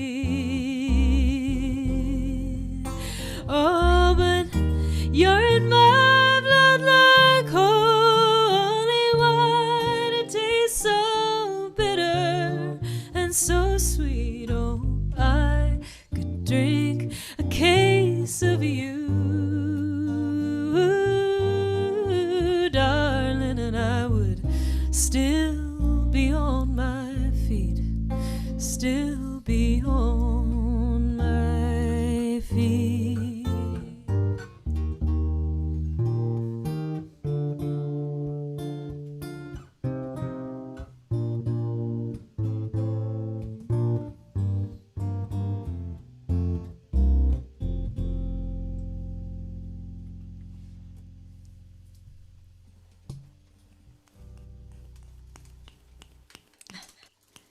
Yeah, guys. Thanks, Carsie. Beautiful. Thank you. Thank you. Thanks for being here with us tonight. Such a Thank you, pleasure to yeah. get to hang with you. Absolutely. Yeah, Carsie, you and speaking of beautiful, you're beautiful in so many ways, inside and out. Your music is, your whole Amen. attitude. Yeah. Just so Thank you're just Happy to know you. a bright light. And like I said, I mean, I feel like I really got to know you just on some of the stuff in your Patreon page. Just some beautiful writing and very insightful and very intimate. And I like that when we're not afraid to express ourselves, and that's what intimacy is all about, and it's how we communicate and how we connect. So it really did connect me to you, and even more so here. So great to know you. I hope the relationship deepens over the years, and thank you so much for joining us. That's lovely. Thank you Yeah. both. Very sweet. It's been great spending time with you. Thanks, Carsie. you. We'll see you on the Fleming call All sometime. right. Okay, bye everybody. Okay. Bye. Bye, Bye-bye. Carsie. All right, everybody. Well, we're going to take about a 5-minute break. And then, as usual, Freebo and I will be here for the after party. And Brandon is putting that information in the chat. So all you have to do is open up your Zoom app and just enter the meeting ID and password. We can't actually share the clickable link in the chat because then we get all kinds of weird Zoom bombers. We don't want that. Zoom bombers. I don't know. They don't have anything better to do except bomb our Zoom Bomb party. Zoom. So just join us. We'd love to see you. The more the merrier. And if you don't join the Zoom, just know that the show continues broadcasting on Facebook and YouTube and Twitch. So you don't miss, you can actually watch the after party, which is kind of cool. And you can be like, wow, that's really cool. I'm going to join it next week. If you're too shy this week, you can come next week. So Yeah, and it may sound obvious, but just know we do this every Wednesday, 8 Yes, we o'clock do. Eastern, 5 o'clock Pacific. We'll probably take the month of July off because we'll be recording my a record. record in Muscle Can't wait. Shoals, Alabama. We're very excited about that iconic famed studio. But until we- July, But we've got the rest of March, all women, and we've got April, and we've got May, and we've got June. So tell your friends we love doing this. We love having you being part of it. If you have any suggestions of people that you'd like to see, yeah, we or if you certainly have welcome them. in particular, if you have a connection to somebody that maybe we don't know that's amazing and you could introduce us, like we're happy to have new artists that, people to be introduced to us. So let us know either for the after party or the main show. So we're wide open. Yep, And we're going to start having some of our favorites back at some point. we are, So, absolutely. all right, everybody. We'll see you in a few minutes. We're going to take a short please break. join us. Bye-bye.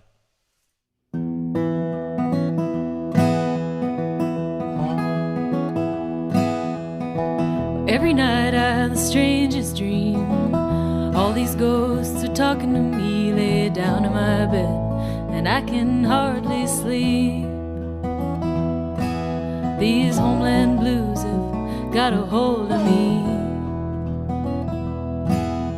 Well, I went over to my cousin's house to see if we couldn't figure it out. He said it's plain to see you got them homeland blues. What hope have I got if what you're saying is true? And I got them homeland blues. Don't you know I got them homeland blues?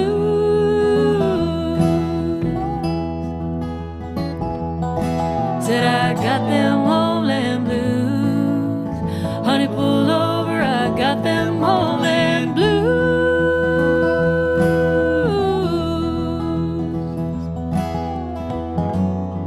The sooner I book my ticket, the sooner I'll come running back to you.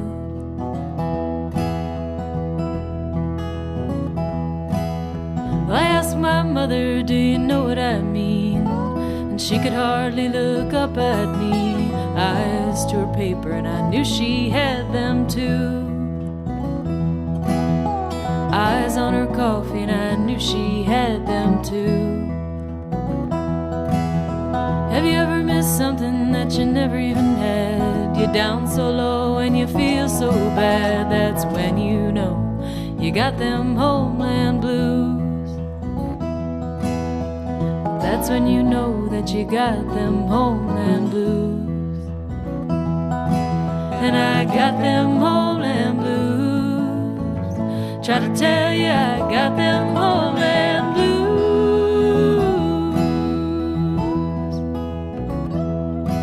Said I got them homeland blues. Honey, pull over, I got them homeland blues.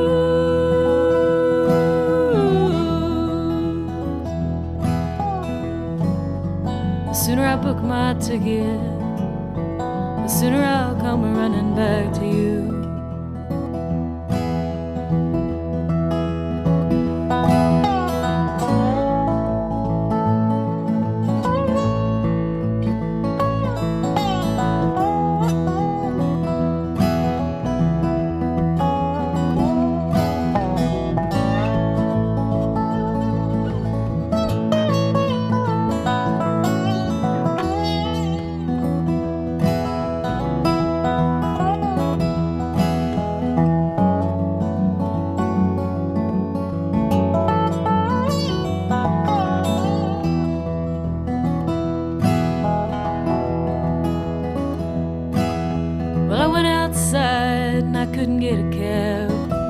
Distracted from the night we had, sat down on the curb, nursing my homeland blues. Down on the curb and I'm nursing my homeland blues. My American soul gets lonely sometimes. I take a walk and it clears my mind, and I hold you tight to shake my homeland blues. Hold on tight just to shake my homeland blues. And I got them homeland blues. Don't you know I got them homeland blues?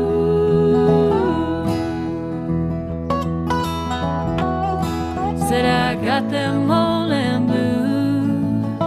Try to tell you I got them homeland blues.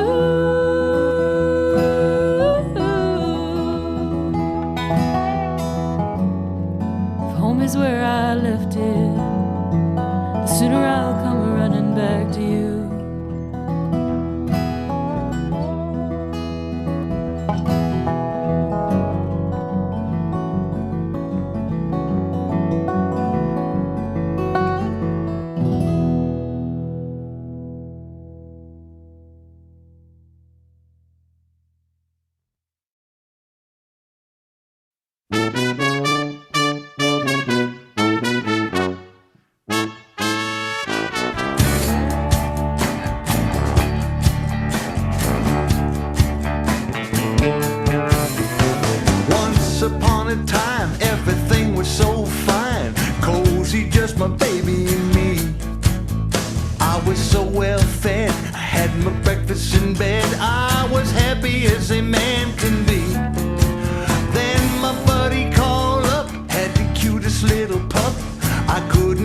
but take 'em in. Ah, little did I know her affection would go to my new little four-legged friend. Now she loves my dog more than me. She loves my dog more than me. I love my dog, and she loves my dog, but she loves my dog more than me.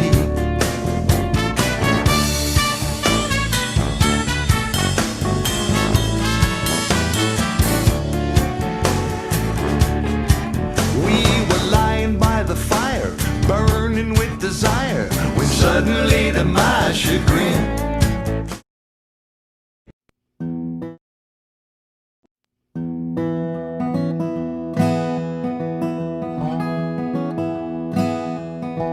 every night I have the strangest dream.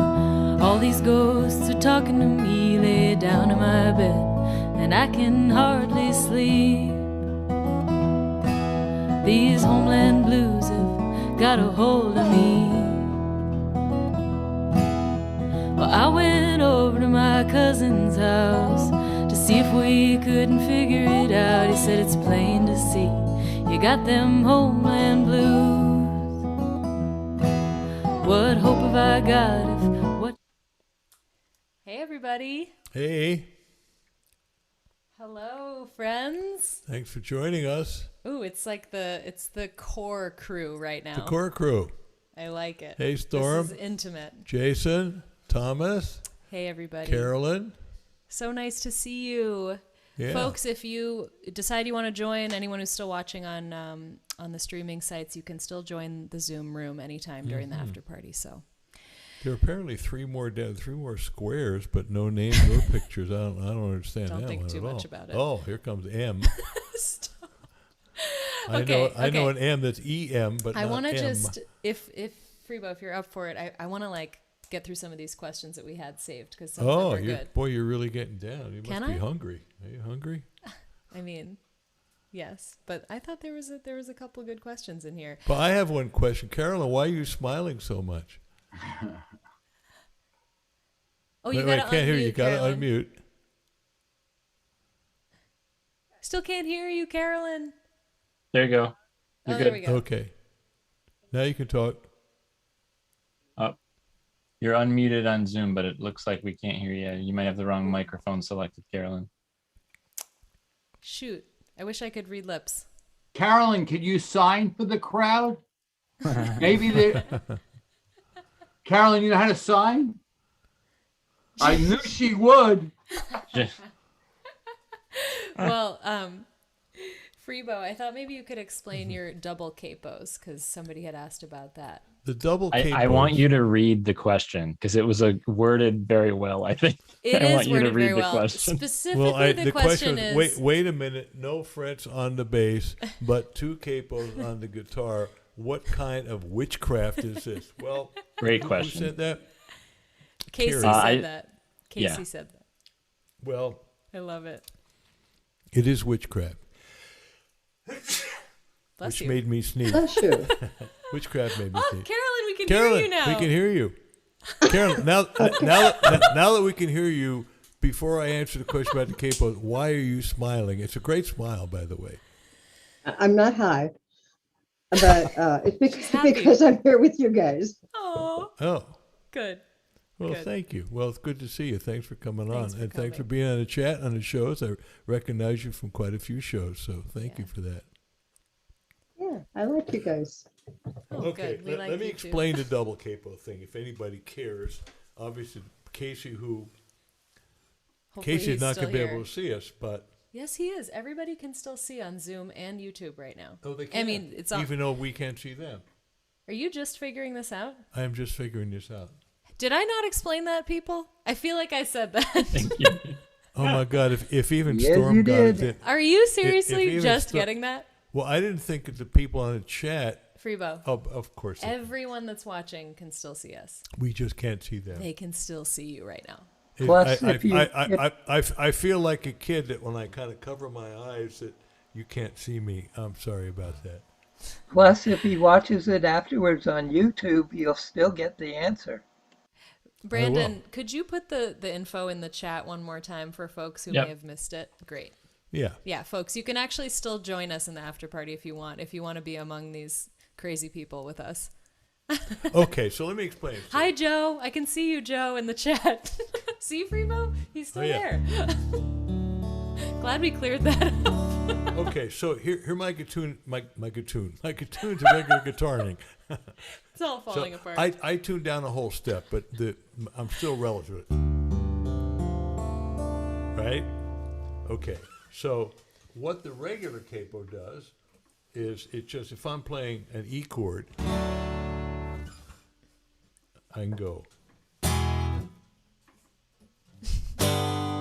So I can go. If I'm down here, I'm going. Oh, say, can you? So I go, that ain't gonna work though. Oh, say, can you see? Makes more sense, right? Using the sing. So this is a regular capo.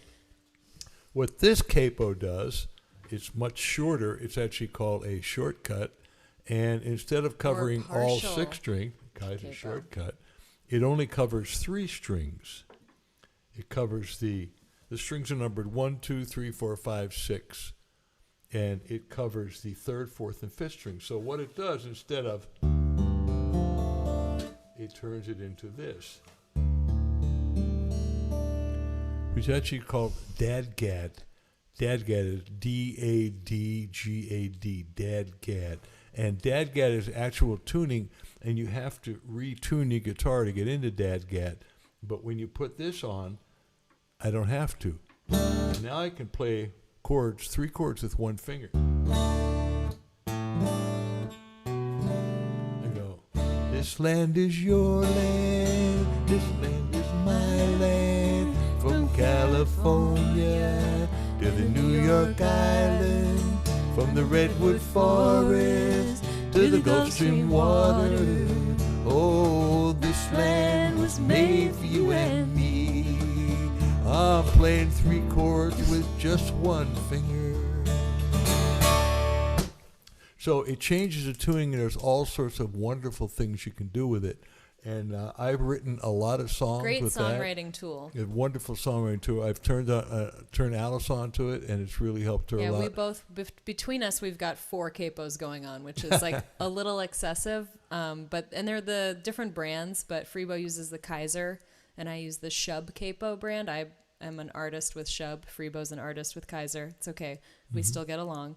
We just use different capos. Yeah. And yeah, I really recommend it as somebody who's not like a virtuoso guitar player. I love having, like, frankly, a cheater way to learn some new shapes and sounds so that I can write more, and that for me really opened things up. Well, it's not just a cheater way, because in addition I'm joking, but what's really cool is I can play in basic dadgad, but there's also 2 other tunings, one called drop D, another double drop D. And just by doing that, I'm actually in a combination of all 3, of dadgad, drop D, and double drop D. And when I go up the neck, I'm in regular tuning. Hey, Freebo. So it's really fantastic. Do you teach guitar? Do I teach? Do you teach? I do teach guitar. Maybe if you you know should anybody who mention that. wants to, I teach guitar, and I teach bass, and I teach songwriting, and I teach singer-songwriter, and I teach performing, and I teach myself occasionally. And so if you know anybody, just get in touch with me, Freebo at freebomusic.com. Does anybody who is in the after party want to say hi, ask a question, or make a comment? This is Tom. Hey, Thomas. Hey, Thomas. How you doing? Great. It's Freebo. I loved your birthday show. Oh, my God. I had so much fun. Right? Oh, my God. You guys are hardcore. Were you singing in the car or something? Was that like, what's his name? The late night TV host, Carpool Karaoke or something? Yes. We should be on that. That was, you should talk a little bit about your birthday show. I mean, it was well, wild. I think most of these people were on it, weren't you? Yes. Raise your hand if you're at my birthday show. It was great. Oh, so you were all there. Yeah. I'll just say we had the worst possible scenario with live streaming we've had, which is actually amazing that in a year, and Brandon and I were talking about this, that in all the shows we've all done, that this hasn't happened is actually kind of a miracle. But the power went out 15 minutes before we were supposed to start the show, and I was like so excited to be the sound guy. I was like in the corner just like ready with my camera switcher. I had like the whole thing set up. I was like had my coffee. I was just relaxing in the corner. Freebo was ready. The sound check was done. And then everything just went out and we just froze. Like, is this really happening? And then I basically threw the equipment and Freebo in the car. Alice was a champ. She I was just like, drive! sprung into action, said, Freebo, we can't stay here. I'm kind of going, oh, It was I'm so disappointed. And I can like, say "Get it now. in the car." I kind of get into fuck me mode, you know. But how many of you are, do any of you get my newsletter? I haven't Storm yet. does. Do me a favor. Send me an email, freebo@freebomusic.com, and I'll sign you up. It's free. But I just wrote a nice piece about it. But we all do that, you know. Fuck me, you know. I mean, I call it the pity pot. You get on the pity pot, it's like, oh God, why does this happen to me? And there's a wonderful author named Julie Cameron who wrote an incredible book called The Artist's Way. Amazing And she book. said in there, it was huge for me. She said, instead of going, why me? And that's what it was, why me? And Alice said, Freebo, this seemed to happen to you a lot. And I go, it does true. seem to happen to me a lot. Why me? She says, instead of why me, change the narrative to what now? And that's really huge. It's a really good way of saying, okay, shit happens.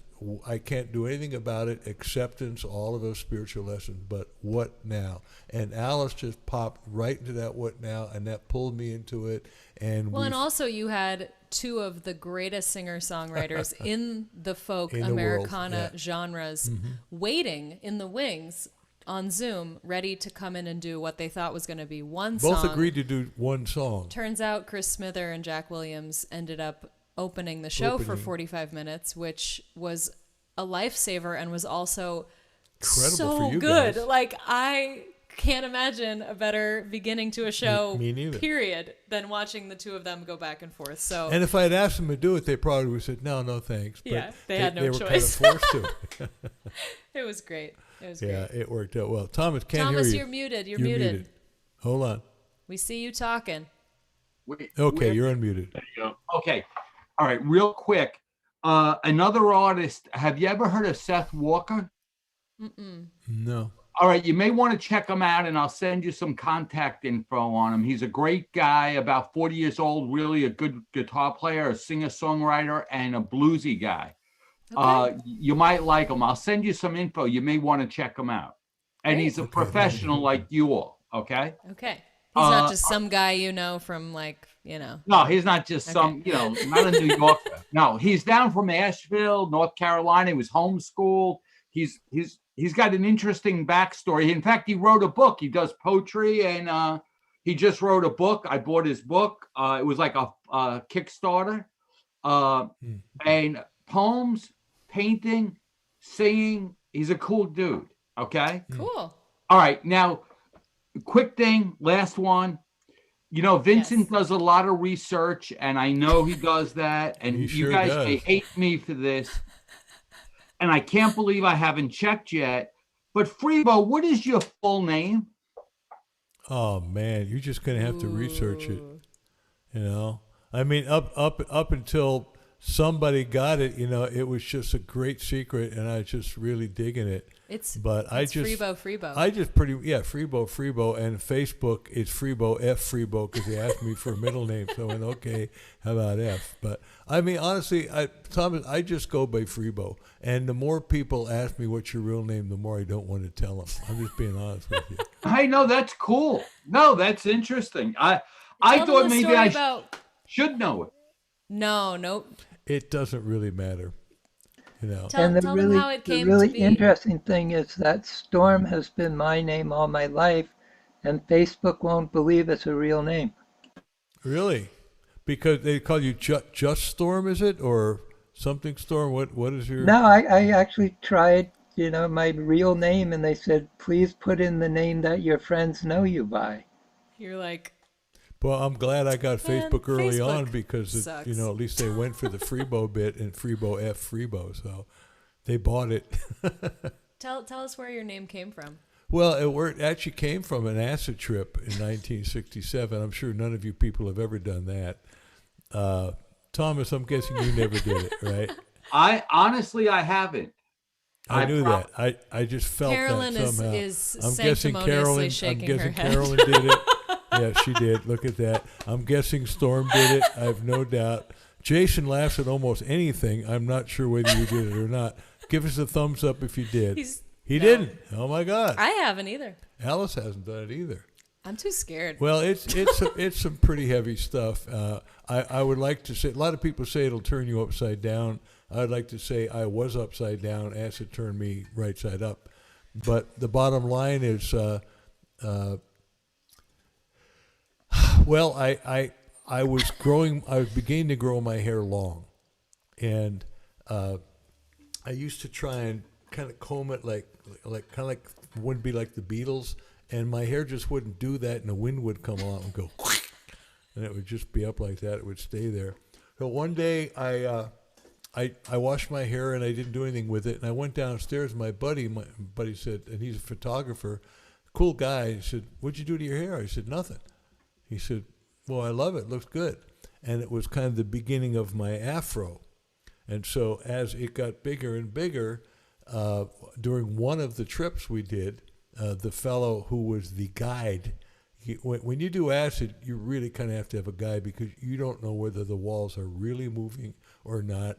You don't know whether you can really fly or not. I mean, a lot of things you kind of don't know, but you just surrender to what is, and the guide kind of sort of helped.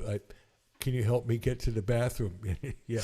So the guide, as it turns out, on this trip, nicknamed everybody, and my nickname became, because I had an afro, started calling me Fro, and Fro became Froby. And then the guy who actually was responsible for letting my hair go, I mentioned that to him. I said, "Hey, man," I was kind of in that acid frame of mind. He said, I said, "Yeah, they call me Froby." He said, "Froby." He said, "How about Freebo?" I said, "Yeah, I like that. Freebo. Yeah, that's cool. Yeah, I kind of feel like him." And I did, and I have ever since. And I think it was really one of those seminal moments in my life where something comes along for you that you're supposed to do. I call them points of destiny. And I feel like that guy, and I think it actually gave me permission to let go of any of my past and be exactly who I wanted to be and to be in the moment. And I think it was actually kind of deep in a very strange sort of way. So thanks for asking, Alice. How did you become Alice? That's the name they gave me. They did? Yeah. With no middle name. You have no middle name. I don't have a middle name. It's true. We should have a contest, middle name for Alice. I've had different made-up ones, but the story is that my older Toby, brother... you don't have a middle name either? You don't? No. Aw. Huh. See, it's a special club, and I kind of like it. It's simple. Although when I was growing up, they had to put a name. I don't know if you had this experience, Toby. So on all my school forms, it said Alice NMN Howe, NMN, which stands for no middle name. Yeah. So I had actually looked like I had 3 initials in the middle. Alice Howe. Toby, you had a question or something you wanted to say? Hi. Unmute yourself. Unmute myself. Oh, I'm Hey. Hi guys. Hi, Toby. I got 3 things.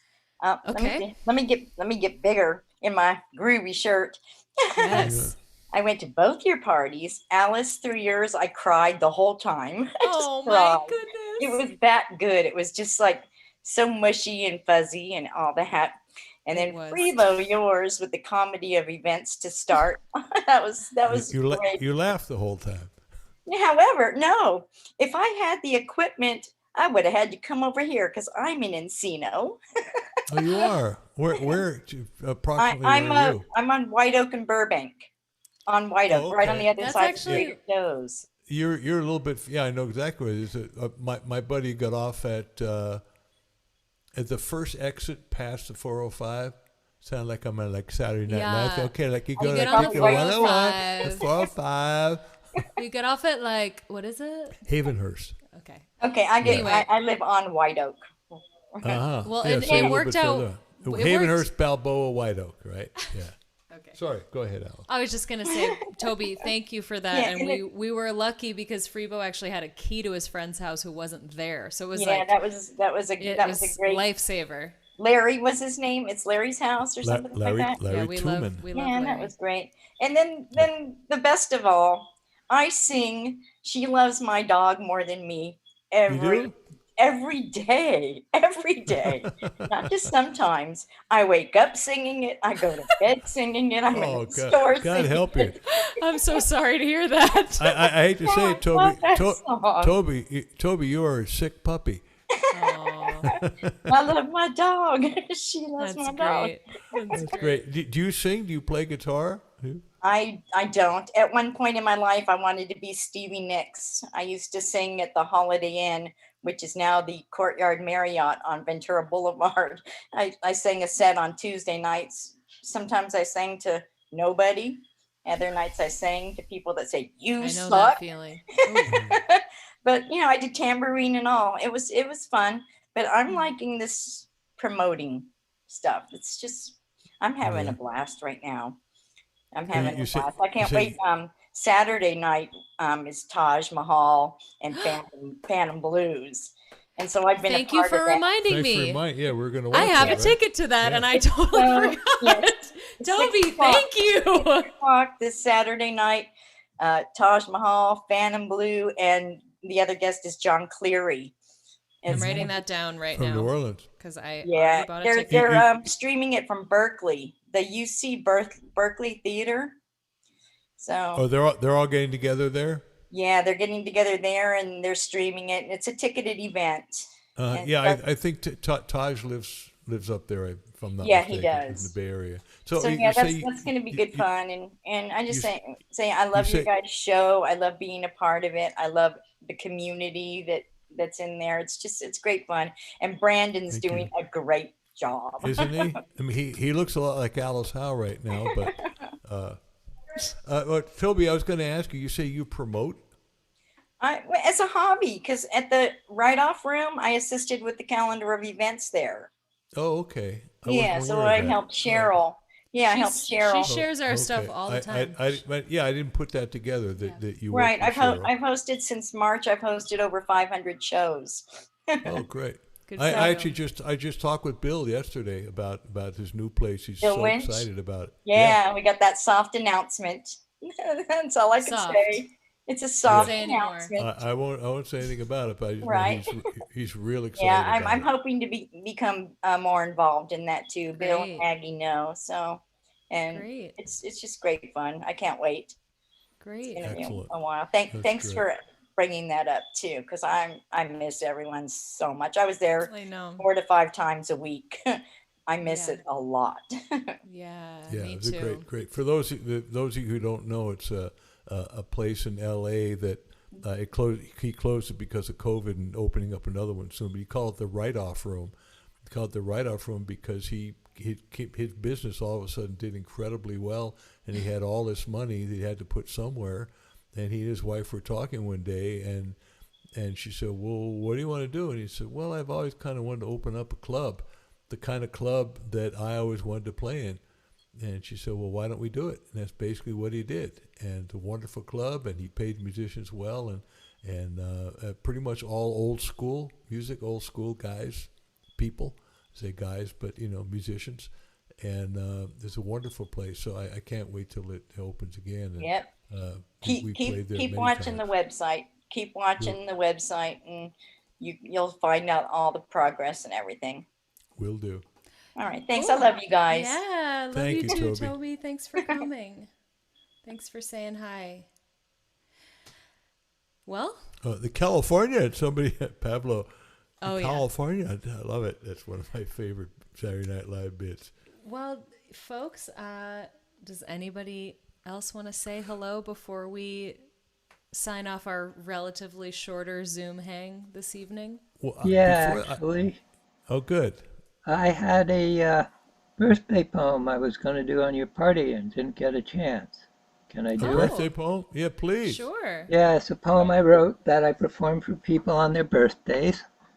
I even in the old days would, be in a restaurant and someone would be given the proverbial cupcake or whatever, or the waitresses would come over and sing to them, and then I'd walk up to complete strangers and say, "Do you like poetry?" If they said yes, I'd recite this poem. It's called Listen, Do You Hear the Music?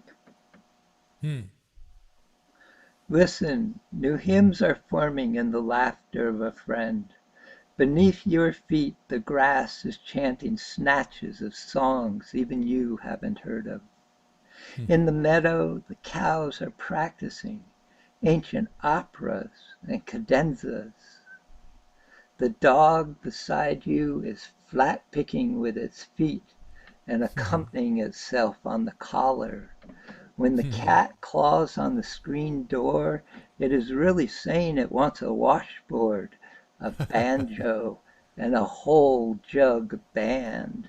If the fly's buzz were slowed down, it would be a carol. Listen, your silence is a melody. You will hear its refrain from a stranger who has taught it by your absent friends. In the distance, your heart is drumming. When it arrives, this entire room will become an orchestra. Listen, can you recognize that the trees are humming Happy Birthday and Auld Lang Syne? They have been rehearsing for months, waiting to surprise you. Oh, that's great. That's Love beautiful, Storm. Thank you for sharing that. Thank you. Thanks. That's great. I really appreciate that. Yeah. That was good, Storm. Thank you. I just have one more question because Jason seems to always join us. And could you unmute for a second, Jason? There he is. Hi. Jason, what do you do? Tell me. I can tell you what he does. What? Jason and I went to high school together. Really? Yeah. Oh my God. Wow. It's true. Okay, in that case, I have a question for you. Yes. What was Alice like in high school from your perspective? Talented, but here's the thing: we didn't really travel in the same circles at all. Hey, Because I was a band. Wait, Jason. Jason. There's a bit of an you issue have with a the sound audio. problem. yeah. You have to put it on. I think it's the- No, it's the mic. It's the microphone probably. Yeah, it's one of It those is. little ones, like lapel ones. I think it's like, it's blasted out. Do you have like a built-in microphone you could switch to, Jason?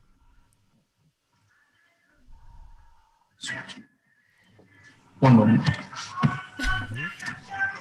Well, I'll tell you the way that I remember, and I don't remember what his project was, but I was involved in something at the end of our senior year where we were actually allowed to do an independent project, and as a result, basically get out of the last half a semester of school, which was amazing. And my project was recording my first demo CD.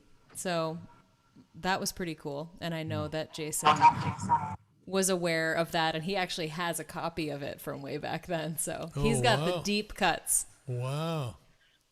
Work now. I'm sorry. Ooh, it's tough. Yeah. Yeah, it's about the same. So sorry. Is it Looks like you possible dodged a Jason bullet knows there, how to Alice. sign? Millennials are I not supposed dodged to a have bullet. this problem. I know. You are a millennial. Caroline's laughing. Well, folks, while we're figuring that out, we don't yet have our guest confirmed for next week, but we are still planning to do all women artists the rest of this month. So that's all we can tell you about the next person. Although at the end of this month, the one we do have confirmed, just to get you excited about it, on the 31st, because March has 5 Wednesdays, is 2 of our dear friends, Heather May and Chris Matthews, and they are 2 solo artists who perform together a lot. They are just wonderful people and wonderful musicians, and we're going to have so much fun talking with them. So Heather May and Chris Matthews on the 31st of March. Mm-hmm. And until then, it's a mystery, but we will tell you as soon as we know. This is Thomas. May I add something?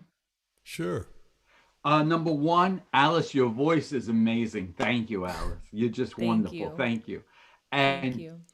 Freebo, those three guests you had, Harold, Jack, and Chris, they were all wonderful. I'm really going to dig further into Chris Smithers and even Harold a little bit. And Jack was great, but Chris was something special for me. I'm going to dig into that. Chris is amazing. Chris has a whole bunch of records and is a wonderful songwriter, just a superb lyricist, great guitar player, and has this wonderful kind of a folk blues, country blues style, and a great sense of humor. I mean, when you really get into his lyrics, I mean, they're deep and they're funny and really good. Alice has become a real fan of his. Yes. Is he U.S. born or British or? He seems like foreign, but he is from the U.S. He's New like Orleans. got that. He's like highly cultured, but like so cool. Chris is just like indescribably cool, so it seems like he must be European, but he's not. He's from New Orleans. Yes. Yeah. One other thing, Freebo, any comment? Did you play with Neil Young? I sang on a Neil Young record. I sang on Living with War, his very, very political record, the protest for the Desert Storm, for the second Desert Storm thing. And I've jammed with him here and there, but that was when I had the only professional contact. I also smoked some hash with him one time. Awesome. I love his music. So, you know what? If you don't mind me asking, Freebo, do you like Billie Eilish or do you not like Billie Eilish? You know, I honestly don't know her music as well as I should. I have a lot of respect for her, that she really follows her own muse. I think it's fascinating that she made it the way she did, almost without trying.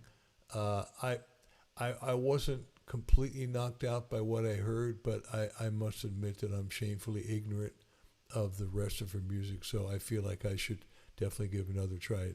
And Alice? I think she's really cool. I mean, as far as like mainstream music is concerned, I read an interview with her in Vogue, that she just seemed like a very interesting, smart person who really does like follow her own beat of her own drum. And I love that she works with her brother. And, it's not my favorite style of music, but I have respect for anybody who seems authentic, and I would say that she does seem that way. And I also think she has a really pretty voice. Yeah. All right, I have to add this. Do you know that she has Tourette's? No. Mm-mm. Did not Okay. know that. If you want to spend 2.5 great hours, and I love you, especially Freebo, from your Road Warrior history, 2.5 hours, and it's a documentary on one of these. Yeah, I gotta tell, it's unbelievable. The torture this poor thing went through from the time she's 17 to 19, you cannot believe it. I mean, I'd love to hear your feedback if you watch, and a whole different respect for her. I know, I'm really interested to see that. No, that's great. I love documentaries about artists and musicians, and that's great. I loved the one about Lady Gaga. I was just thinking about that today. She's so cool too. But I think Jason might be ready to try again. Jason, you ready to try again? Let's see. Work now. No. We'll have to do a separate sound check with you, Jason. Yeah, and just a quick hello to Smoke Steve, who came in. How you doing? Hey, thanks for joining us. Yeah. Thanks for watching. Nice to see you. It's always nice to see people's faces. My God. There you are. There it is. It's a good face. Headphones on. Well, all right, you guys. Thank everybody. Thank Thank you for joining us. This intimate little thing here. I think Smoke Steve wants to take us out with a riff here. He's a shredder. I can tell. I can already tell you're doing all that lead crap.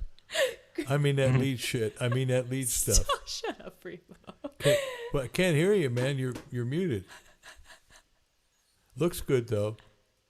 Let's hear a riff. Take us out with a riff. Sorry, I didn't know I was actually going to be on. Thank you. You showed up with your damn guitar. I mean, come on. I thought I was just going to be hanging here.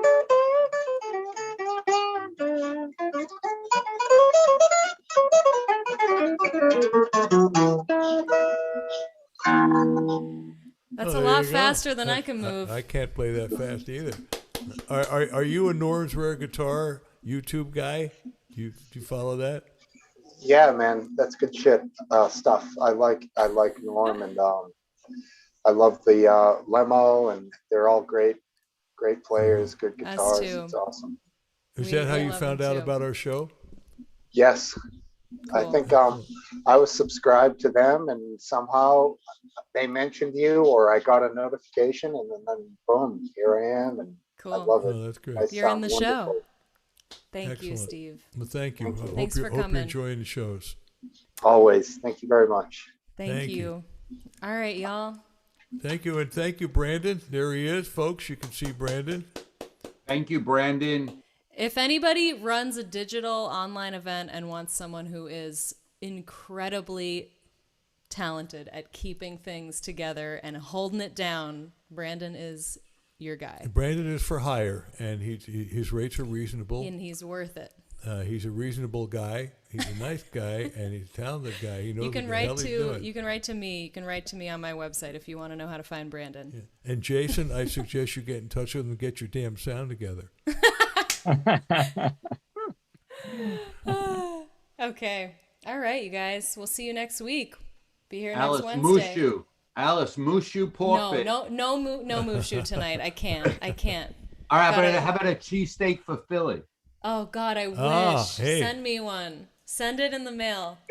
Quick question, Thomas. Your favorite cheesesteak place in Philly? Honestly, Pat's or Gino's. I don't know the difference, honestly. But everybody, I was going to ask if that lady was on this show tonight. Carsie, if she had a oh my favorite. God! I should have asked her. We should have asked her. Damn, I should have asked her. Should asked her. I mean, she might be a healthy person who doesn't even eat. I feel like cheesesteak. Carsie would eat a cheesesteak. How can you be from Philly and not eat cheesesteak? Well, could see Freebo, I Carsie got to eating tell it. you, I thought she might be a vegan. I thought I might upset the apple cart if I asked. Are you kidding me? I mean, I can go I'm that gonna route. ask her, y'all. I'm gonna ask Yeah, Carsie we'll ask her. her I recommendation. actually turned Alice on to Gino's. I had went never down had to a South Philly. cheesesteak. She never had a cheesesteak. I But said, then we since went to a different place that I liked. well, more. we went to the place on South 4th Street, 4th and South. That was really good. I can't think what it's called. And then we went to this other place in Manayunk. Yeah. It's also came highly recommended. I mean, the thing about cheesesteak, it's got to be the right kind of funky meat. It's not good meat. It's American cheese. I mean, American cheese. Slightly stale bun. So yeah, this bun is a particular kind of a bun. A little bit of pizza sauce. You want to have some marinara sauce with it. Onions, right? Oh God. Onions, maybe Stop. mixed I'm with getting some. hungry again. We keep Oh, ending yeah. the shows this way. But yeah, and when I turned Starving. out, I said, Alice, it's not like a regular steak. I said, it's funky. It's its own thing. You kind of have to get used to it, but once you do, there's nothing like it. So she's now a fan of Philly cheesesteak. So whenever we pass by, we will go 30 miles out of our way to get a Philly cheesesteak, right? That's right. Yep. All right, folks. This is it. See you next week. Bye, everybody. See you. Good night, Thanks, everybody. Good night. Bye-bye. Thanks for for joining. Hi. Thanks for the poem, Storm. Bye. Yeah, and Freebo, I'm in the what now category on what we've been discussing in email. We'll work that out. Thank you. I hope you got the MP3 of Angel. I did. I've been on Zoom literally since 1 o'clock this afternoon, so I haven't had a chance to watch it yet. I mean, to listen to it yet. But, It'll take you 4 minutes. oh, I know that. I mean, I literally have not had a minute off of Zoom. Sorry, I'm just kidding you. I enjoy it, man. Happy to Yeah. get it to you. Yeah, yeah. All right. Bye, folks. Bye, Good everybody. night, everybody.